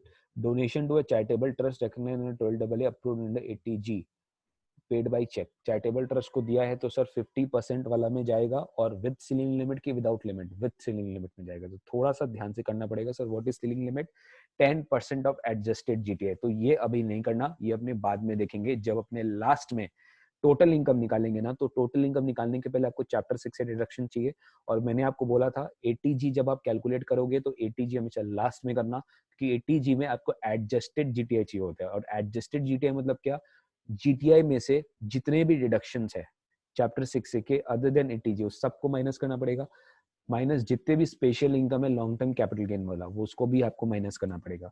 उसका जो 10% है मैक्सिमम आपको सरकार बोल रही है, उसी अमाउंट पे सरकार आपको क्या देगी, एटीजी वाला डिडक्शन देगी, तो आपको थोड़ा रेस्ट्रिक्ट करना पड़ेगा। नेक्स्ट है enhance compensation receive from government for compulsory acquisition of land, sir ये रिसीव हो गया इनहैंस कॉम्पनसेशन, इस साल कोई कॉस्ट ऑफ एक्विजिशन का बेनिफिट नहीं मिलेगा, जीरो है एज पर सेक्शन 45, इस पे कैपिटल गेन टैक्स लगेगा, ये एलटीसीजी में चला जाएगा क्योंकि इस साल रिसीव हुआ है, तो ये कैपिटल गेन में चला गया। अगर आप ध्यान से देखिए 2,10,000 प्लस 3 लाख टोटल कितना कैपिटल गेन है, 5,10,000, जबकि एसटीसीएल कितना है, 1.5 लाख। बस यही पे आप थोड़ा बात को समझने का कोशिश करिए। सर टोटल है 2,10,000 प्लस 3 लाख विच इज 5,10,000, 5,10,000 में से आपका आएगा 1.5 लाख रुपया, 5,10,000 में आपका आएगा 1.5 लाख, तो 5,10,000 में अगर मैं देखूं तो 1.5 लाख में माइनस करूं तो मेरा 3,60,000 बचता है, 3,60,000 अभी भी मेरे पास लॉन्ग टर्म कैपिटल गेन है। Now this 3,60,000 long term cap gain 20% tax लगेगा, क्या लगेगा, 20% टैक्स लगेगा, बहुत ध्यान से, ठीक है। और अगर मैं इसको सैलरी के साथ सेट ऑफ करता हूं, किसके साथ, सैलरी के साथ सेट ऑफ करता हूं, तो हो सकता है कि सैलरी के साथ अगर मैं इसको सेट ऑफ करूं तो जो इनकम मैं 5% वाले स्लैब में कर पाता उसको मैं 20% स्लैब में करूंगा, बिकॉज देखिए 5 लाख तक पे तो 5% ही है, अब सैलरी तो उस नॉर्मल स्लैब में जाएगा, बट कैपिटल गेन चाहे आप कुछ भी जितना भी अमाउंट करिए वो 20% में ही जाएगा। ऑब्वियसली बेसिक एग्जेम्पशन लिमिट मिलेगा बट 2.5 लाख तक का मिलेगा, उसके बाद तो ऑब्वियसली आप कैपिटल गेन के साथ सेट ऑफ करना चाहोगे ना, बिकॉज उस पर रेट ऑफ टैक्स ज्यादा है, उसके पास रेट ऑफ टैक्स कितना है, 20% है। तो यहाँ पे आप क्या कर सकते हैं, in fact it is your wish, आप सैलरी इनकम के साथ भी सेट ऑफ कर सकते हो, not a problem at all, लेकिन एडवाइजेबल क्या होगा, और इंस्टीट्यूट ने भी यही किया है, आप इसको कैपिटल गेन के साथ सेट ऑफ करिए, आप इसको कैपिटल गेन के साथ सेट ऑफ करिए, यही आपके लिए एडवाइजेबल होगा। तो सर मैं क्या बोल रहा हूँ आपको कि आपका जो हाउस प्रॉपर्टी का लॉस है 2 लाख प्लस 60,000, तो 60,000 तो कैरी फॉरवर्ड, तो आपका जो अभी कैपिटल गेन बचा हुआ है 3,60,000, वो कैसे आया, एलटीसीजी दोनों का मिला के 2,10,000 प्लस 3 लाख 5,10,000 और माइनस क्या किए 1.5 लाख, 3,60,000 बचा, इसके बाद आप 2 लाख और माइनस करेंगे which will give you 1,60,000, तो this is your net capital gains, this is your net capital gains after all set off, after all set off, तो 1,60,000 तो आपका पूरा नेट कैपिटल गेन्स आ गया, ये आप किसी के साथ सेट ऑफ नहीं कर सकते। सर बिजनेस इनकम आप पूरा सेट ऑफ कर दिए, आप हाउस प्रॉपर्टी पूरा क्या बोलते हैं पीजीबीपी इनकम पूरा सेट ऑफ कर दिए, फिर आप सैलरी इनकम में आएंगे 4,70,000, सैलरी इनकम किसी के साथ गया नहीं, तो प्लस 4,70,000 करेंगे विच गिव्स यू 6,30,000, तो this is our gross total income, I repeat this is our gross total income. अब 6,30,000 में से मेरा इंटरेस्ट, अच्छा मेरा पीपीएफ डिपॉजिट 95 है, तो मेरा एग्जाम्प्ट इनकम भी 95 हो गया, तो आईफोर्स में फर्क पड़ा नहीं। 6,30,000 में मुझे क्या करना है, एटीसी का डिडक्शन देना है, एटीसी कितना है, एटीसी टैक्स सेवर डिपॉजिट 60,000 है, तो मैंने 80 इसका दे दिया विच इज 5,70,000, विच इज 5,70,000, तो 5,70,000 मेरा क्या हो गया इन्वेस्टमेंट एटीसी वाला। अब बचा है एटीजी, अब बचा है एटीजी। बस अब आपको थोड़ा सा ध्यानपूर्वक सम करना पड़ेगा। याद करिए जीटीआई कितना आया था, 6,30,000। जीटीआई कितना आया था, 6,30,000। 6,30,000 कैसे आया था याद है, 1,60,000 आपका एलटीसीजी आया और बाकी आपका सैलरी से आया। तो 6,30,000 आपका जीटीआई आया। इसमें से आपको salary I mean capital gain हटाना पड़ेगा। मैं एडजस्टेड जीटीआई निकाल रहा हूँ, तो कैपिटल गेन कितना था, 1,60,000 में हटा दिया। ठीक है, ये था जीटीआई। इसके बाद आपको चैप्टर 6 से का डिडक्शन दैट इज एटीसी भी तो हटाना पड़ेगा, 60,000 भी तो आपको हटाना पड़ेगा, क्योंकि आपको तो ये मिलेगा नहीं, क्योंकि आप ये डिडक्शन ऑलरेडी क्लेम कर रहे हो। तो एडजस्टेड जीटीआई में ये काउंट नहीं होगा, आई मीन इसको माइनस करना पड़ेगा। तो 470 में से मैंने 60 को भी माइनस कर दिया, विच गिव्स मी 4,10,000। तो 4,10,000 इज माई एडजस्टेड जीटीआई। इसके ऊपर मैं 10% निकालूंगा, which is 41,000। This is my ceiling limit, this is my ceiling limit. अब मैंने डोनेशन कितना दिया, मैंने डोनेशन दे दिया 1,10,000, बट इतना मुझे मिलेगा नहीं, मैक्सिमम डिडक्शन मिलेगा इसके ऊपर, इसके ऊपर मिलेगा। अब वो 50% आप निकालेंगे, वो आप 41 पे निकालेंगे, आप 1,10,000 पे नहीं निकालेंगे, 41 पे निकालेंगे। 41 आपको डिडक्शन नहीं मिल रहा, 41 पे, 41 is the qualifying amount on which deduction will be calculated. तो 41,000 पे आप 50% निकालिए, विच गिव्स यू 20,500। तो 20,500 आपका एटीजी आ गया। अब मैं वापस से ऊपर चल रहा हूँ, 6,30,000 मेरा एलटीसीजी था, उसके ऊपर 60,000 मेरा आई मीन 6,30,000 मेरा जीटीआई था, उसके ऊपर 60,000 मैंने एटीसी लिया, उसके ऊपर एटीजी मैंने लिया कितना, 20,500 लिया। ठीक है, तो करेक्ट आंसर मेरा कितना आ रहा है, आई थिंक 549,500 आना चाहिए मेरा आंसर। देखिए इसी तरीके से आएगा, देखिए if you can see this बहुत अच्छे से। सैलरी 60,70,000 है, इसको कुछ छेड़ा नहीं गया है। पीजीबी में आप 40 और 40 कर दिए, बाकी 40 को आप क्या कर दिए, कैरी फॉरवर्ड कर दिए। स्पेकुलेटिव बिजनेस, ट्रेडिंग बिजनेस आप ब्रॉड फॉरवर्ड लॉस को सेट ऑफ कर दिए, बाकी ब्रॉड फॉरवर्ड लॉस को आप कैरी फॉरवर्ड कर दिए। कैपिटल गेन आप दोनों को ऐड कर दिए, आप शॉर्ट टर्म कैट लॉस को पहले सेट ऑफ करिए, फिर आप एचपी लॉस को खाली 2 लाख तक सेट ऑफ कर सकते हैं, बैलेंस 60 को आप कैरी फॉरवर्ड कर दिए। ये आपका 160 आ गया। अदर सोर्स आपका टैक्सेबल था, फिर एग्जाम भी हो गया, ये टोटल जीटी आ गया 6,30,000। इसके ऊपर आपने 60 का डिडक्शन दिया, फिर आपने एटीजी पूरा कैलकुलेट किया, जो आपने रेस्ट्रिक्ट किया 10% of adjusted GTI which is 41,000 और 1,10,000 विच एवर इज लोअर 41, 41 का 50% इज 2,500। तो टोटल आपका इनकम आ गया 5,49,500। This is your total income. So बहुत ही अच्छा सवाल था सेट ऑफ का। मेरे को लगता है मेन ये चीज आपको देखना, देखो यहाँ पे क्या लिखा है, since LTCL would be chargeable at 20%, would be beneficial to set off the loss from HP against LTCG balance to be carried forward to AY 21-22। ठीक है, ओके ओके सर। चलिए, किसी को कोई डाउट है इसमें, किसी को कुछ पूछना है, सो प्लीज आस्क मी। देखिए इस लेवल पे आपको इसी स्पीड में भागना पड़ेगा, वरना आप एग्जाम के लिए प्रिपेयर्ड नहीं हो पाएंगे अगर मैं स्पीड को कम किया तो। अब आते हैं गाइस क्वेश्चन नंबर 13, बहुत ही अच्छा है, और उसके बाद 14 और 15 तो इजी है, कुछ खास है नहीं, and then it is simple, and then the topic is done. तो चैप्टर 13 में एक बार आई मीन क्वेश्चन 13 में आते हैं प्रॉपर। एक तो टोटल इनकम का सम है जो 10 मार्क्स में जनरली आपको एग्जाम में पूछा जा सकता है।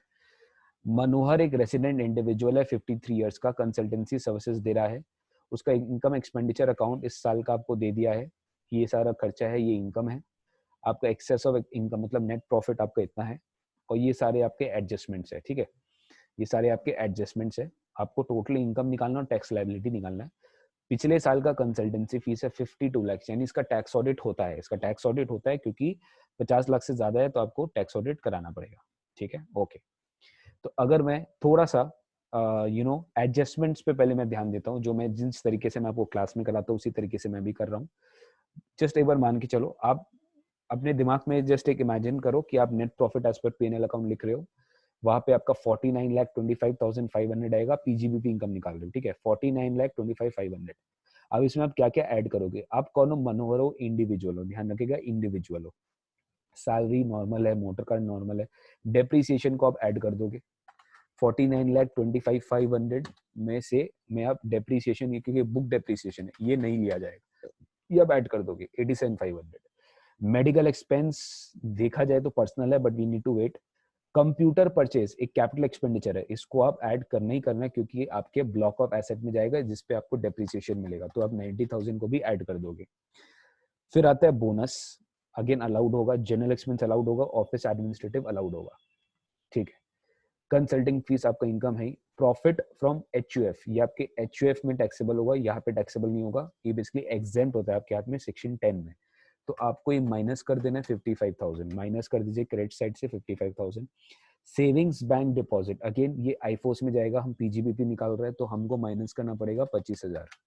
फिर interest on IT refund, again ये आईफोस में जाएगा, मेरे को माइनस करना पड़ेगा 26,000। तो मेरा अभी तक आंसर आ रहा है गाइस, जस्ट टेबल देखिए 49 लाख।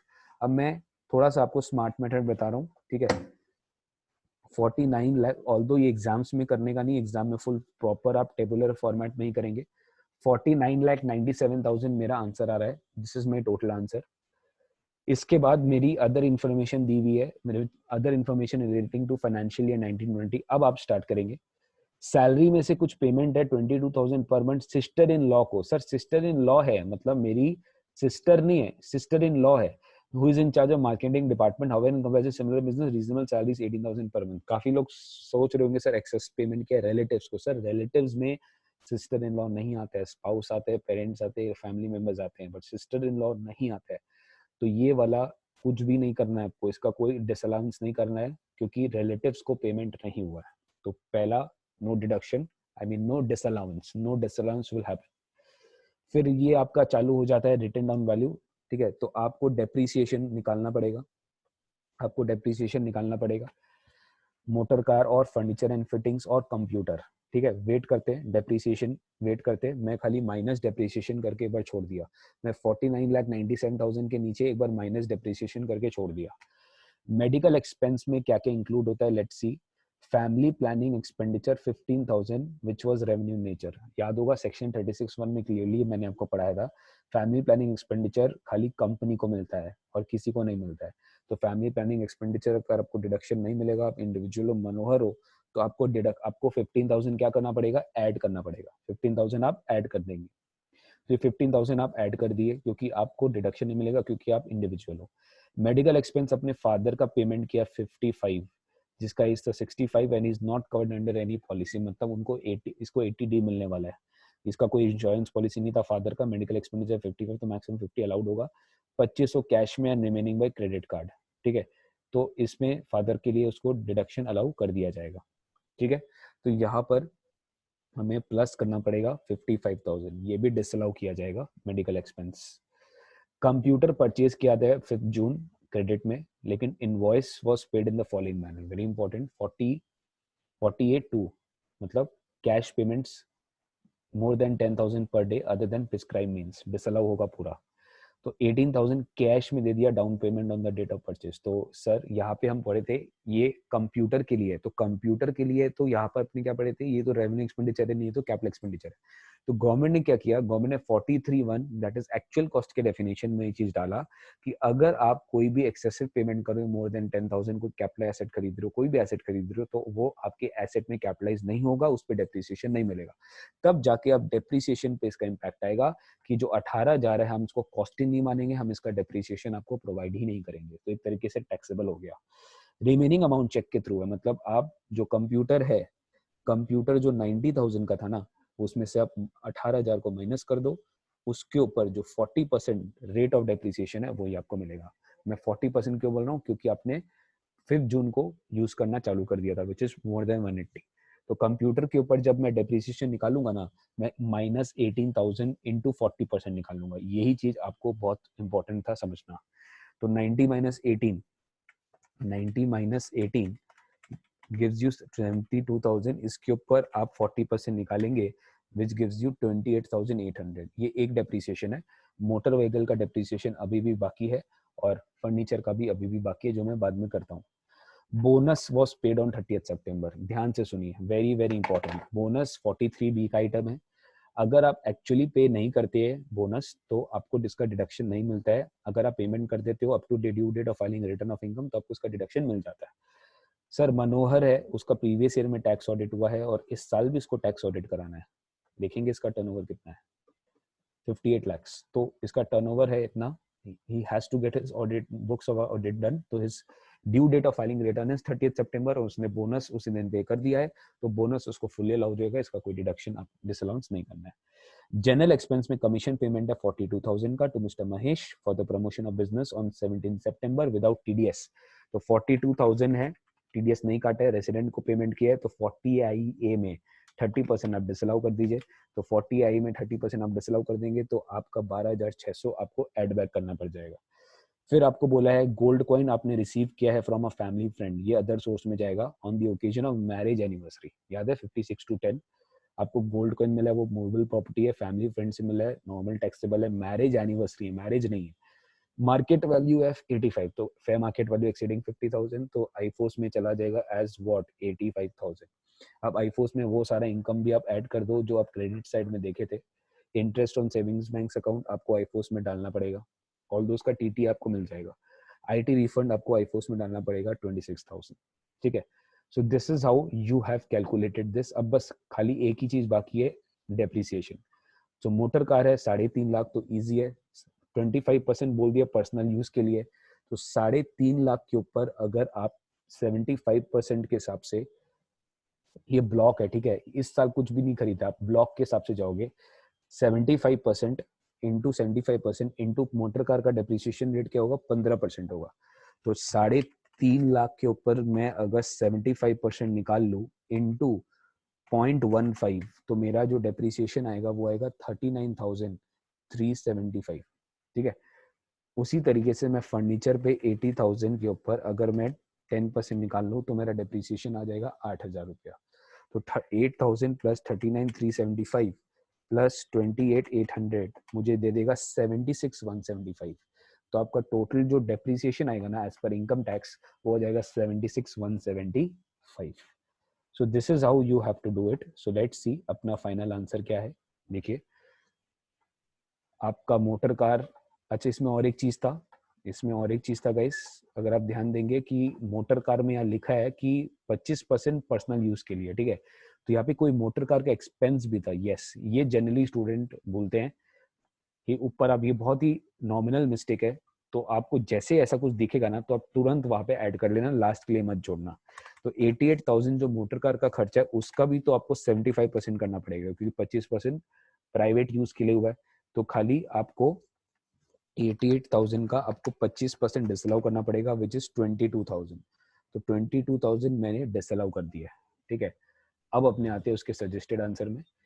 तो यहाँ पे आपने मोटर कार का एड बैक कर दिया, आपने सिस्टर इन लॉ वाला को कुछ नहीं किया, डेप्रिसिएशन को एड बैक कर दिया, मेडिकल फैमिली प्लानिंग को एड बैक कर दिया, मेडिकल एक्सपेंडिचर फादर के लिए एड बैक कर दिया, कंप्यूटर एड बैक कर दिया, बोनस कुछ नहीं किया क्योंकि बोनस आपने ड्यू डेट में पे कर दिया, कमीशन 30% आपने एड बैक कर दिया, और आपने तीनों को लेस भी कर दिया जो आपने इनकम टैक्स में क्रेडिट साइड में दिखाया हुआ था, ठीक है। 55, 25 एंड 26, 55, 25 एंड 26 इसको आपने लेस भी कर दिया।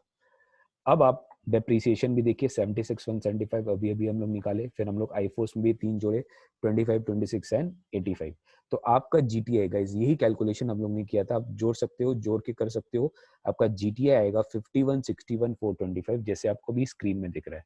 जीटीआई आएगा 51,61,400, बहुत बढ़िया फिगर है, पक्का इसमें मार्जिनल रिलीफ आएगा क्योंकि टैक्स लाइबिलिटी 50 लाख से बहुत आसपास है, पक्का इसमें मार्जिनल रिलीफ आएगा जब आपको टैक्स लाइबिलिटी निकालने बोला जाएगा। तो 51,61,425 आपका जीटीआई आया है, 51,61,425 आपका जीटीआई है। इसमें आपको क्या देना पड़ेगा, बस एटीडी देना पड़ेगा, फादर के लिए देना पड़ेगा, मेडिकल एक्सपेंडिचर है, उसका इंश्योरेंस, उनका इंश्योरेंस नहीं है और सीनियर सिटीजन है, तो फुल्ली 50,000 आप उनको दे देंगे। तो 51,00,000 11,425 जो राउंड ऑफ होगा 51,00,000 11,430, this will be the total income. अब आपको जब टैक्स निकालना है तो टैक्स निकालना बड़ा सिंपल है, अप टू 2.5 लाख जीरो, 2.5 से 5 लाख, 5 मतलब 10 लाख तक के तो आपको पता है 1,12,500। उसके बाद जो आपका टैक्स आएगा, उसके बाद जो आपका टैक्स आएगा वो 41 लाख पे आ जाएगा, 41 से जो भी मतलब 10 के बाद जो बढ़ता है 41,11,430 का 30%, ये आपका टोटल टैक्स आ गया 1345,929 तीनों को मिलाकर। फिर आपको सरचार्ज जोड़ना पड़ेगा, ध्यान से सुनिएगा। अब ये सरचार्ज 10% इतना बड़ा अमाउंट जुड़ गया जस्ट बिकॉज ऑफ दिस 1,11,430। यहाँ पे क्या बोला मैंने, 1,11,430, 1,11,430, 50 लाख से 1,11,430 ज्यादा हुआ, जिसके कारण ये 1,34,593 का टैक्स आ गया। अब आपको मार्जिनल रिलीफ देना पड़ेगा। यहाँ पे आप एक्सेस टैक्स पेबल निकालोगे, मतलब कितना डिफरेंस है टैक्स का, ये तो आप निकाल ही चुके हो 1482 522, यही पे आप इसको माइनस करोगे किससे, 50 लाख के टैक्स से। 50 लाख के टैक्स से, क्योंकि 50 लाख पे सरचार्ज नहीं लग रहा है और नेक्स्ट अमाउंट पे सरचार्ज लग रहा है, तो 50 लाख कौन सा होगा sir, up to 10 lakh 1,12,500, 10 lakh के ऊपर 50 लाख तक कितना, 40 लाख के ऊपर 30%, 13 लाख, 40 लाख के ऊपर 30%, सॉरी 12 लाख, 12 लाख प्लस 1,12,500, 13,12,500। तो जो डिफरेंस इन टैक्स है वो हो गया आपका ये, मतलब इतना एडिशनल टैक्स आप दिए हैं, लेकिन आपको एडिशनल इनकम आप कितना कमाए हैं, 51,1,430 माइनस 50 लाख, तो एडिशनल आप 1,11,430 ही कमाए हैं। और आपका जो डिफरेंस है 56,592 का, ये आपका मार्जिनल रिलीफ होगा।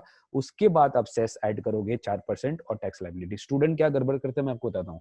स्टूडेंट 1480 522 के बाद ही सेस ऐड करता है, विच इज टोटली रॉन्ग। ये सेस यहाँ पे ऐड नहीं होगा, ये सेस बिल्कुल लास्ट में जाके ऐड होगा। आई रिपीट, ये सेस बिल्कुल लास्ट में जाके ऐड होगा, रिलीफ के बाद ऐड होगा, रिलीफ के पहले आपको सेस ऐड नहीं करना है। सो this is how you will calculate the tax liability. अगर समझ में आ गया, कोई भी इशू है तो प्लीज चैट बॉक्स में मेरे को पूछ लीजिए, प्लीज चैट बॉक्स में मेरे को पूछ लीजिए इससे related.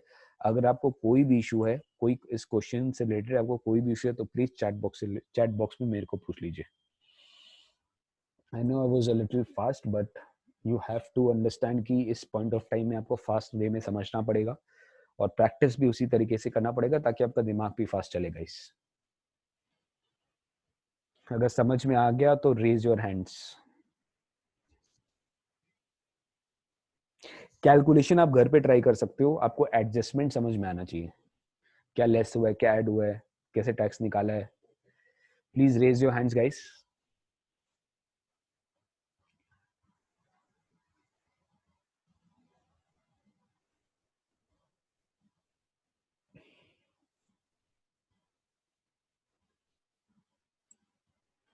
Okay,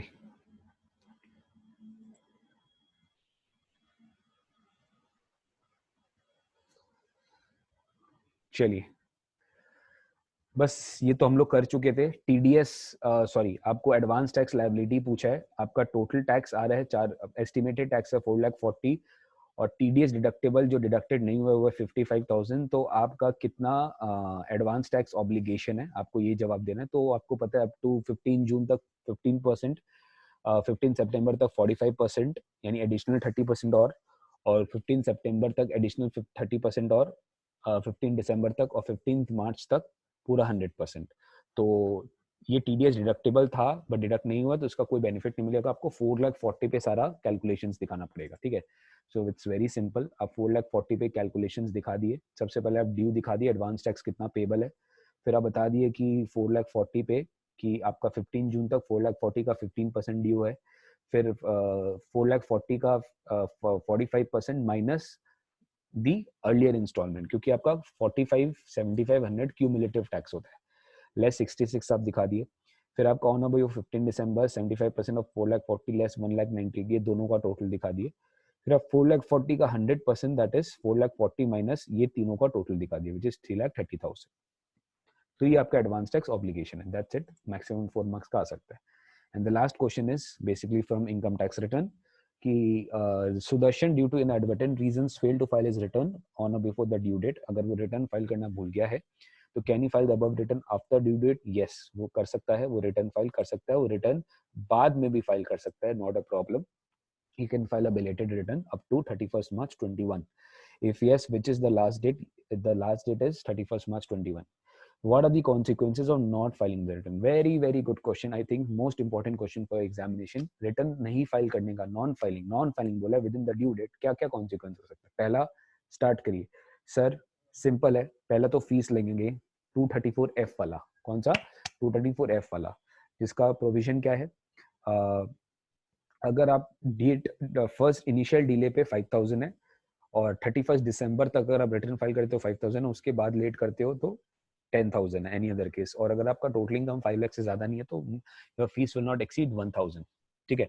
this 234F। Then interest लगेगा 234A के अंदर on delay in filing return on 234A eight the rate of 1% per month और पार्ट देयर ऑफ। अगर आपका रिटर्न डिले फाइल हुआ है तो जो टैक्स अमाउंट आपने पे नहीं किया 234A का इंटरेस्ट उस पर लगेगा। Then comes set off. You can not carry forward the losses if you do not file the return timely. If you want to file a loss return, you should file the return timely or before the due date. If you fail to file the loss return, तो आपका जो carry forward का benefit है वो आपको नहीं मिलेगा। आप उसको सेट ऑफ करेंट ईयर में भले ही करो, बट आप अगले साल उसको कैरी फॉरवर्ड नहीं कर सकते। सो ये बेसिकली 3 प्रोविजंस है that carry forward of the losses, interest and fees under 234F. These are the consequences fail to which you will not be able to consequences जो आप नहीं मतलब consequences for non filing return. अब losses में भी याद रखिएगा, सारा लॉसेस में एप्लीकेबल नहीं होता है। एचपी लॉस और अनअब्जॉर्ब डेप्रिसिएशन, ये दो लॉसेस के ऊपर ये एप्लीकेबल नहीं होता रिटर्न वाला प्रोविजन। बाकी बिजनेस लॉस हो गया, स्पेक्यूलेटिव बिजनेस हो गया, ओएमआरएच हो गया, स्पेसिफाइड बिजनेस हो गया, कैपिटल लॉस हो गया, ये सारे लॉसेस के ऊपर ही अप्लाई होता है। और तो कोई लॉस आता ही नहीं है, ये सारे लॉसेस पे अप्लाई होता है। एचपी लॉस पे नहीं होता और अनअब्जॉर्ब डेप्रिसिएशन पे नहीं होता। उसके लिए return filing on and before due date file करना जरूरी नहीं है। So guys I have tried my level best to give you entire पूरा कोर्स का मैंने मैक्सिमम क्वेश्चंस आई मीन अच्छा क्वेश्चंस करवाया आपके साथ, जहाँ पे आपका रिवाइज भी हो जाएगा और एक तरीके से आपने एक इंस्टीट्यूट का पूरा एक रिवीजन टेस्ट पेपर सॉल्व कर लिया है, सारा क्वेश्चंस डायरेक्ट टैक्स का। अगर आपको ये सेशन अच्छा लगा है तो प्लीज फटाफट मेरे को चैट बॉक्स में कुछ अच्छा जो भी है आपका जो फीडबैक बताइए कि आपको ये सेशन कैसा लगा। Accordingly I may plan it for future कि जब तक आप कम से कम अगर लॉकडाउन है और कंटिन्यू रहता है तो मैं आपको किस तरीके से और मदद कर सकता हूँ ताकि आप एग्जाम में बहुत अच्छे से प्रिपेयर हो जाओ। सो फटाफट मेरे को आप फीडबैक में बताइए। even if you are doing live video classes and even if you are doing seeing these classes in YouTube or any other platform, please comment box में लिख के बताइए कि आपको क्लासेस कैसा, आपको ये आज का ये सेशन कैसा लगा। And then we will tell you tata bye bye.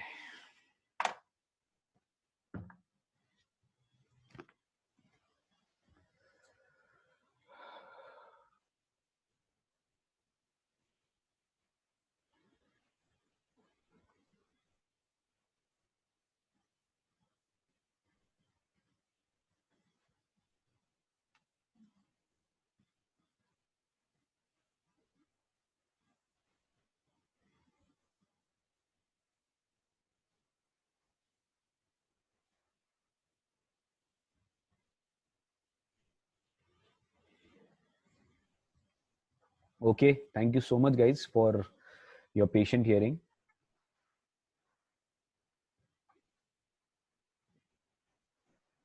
Yes, that was the purpose खुशबू, कि आपको पता चले कि where are you lacking and accordingly you can stress upon those points ज़्यादा अच्छे से।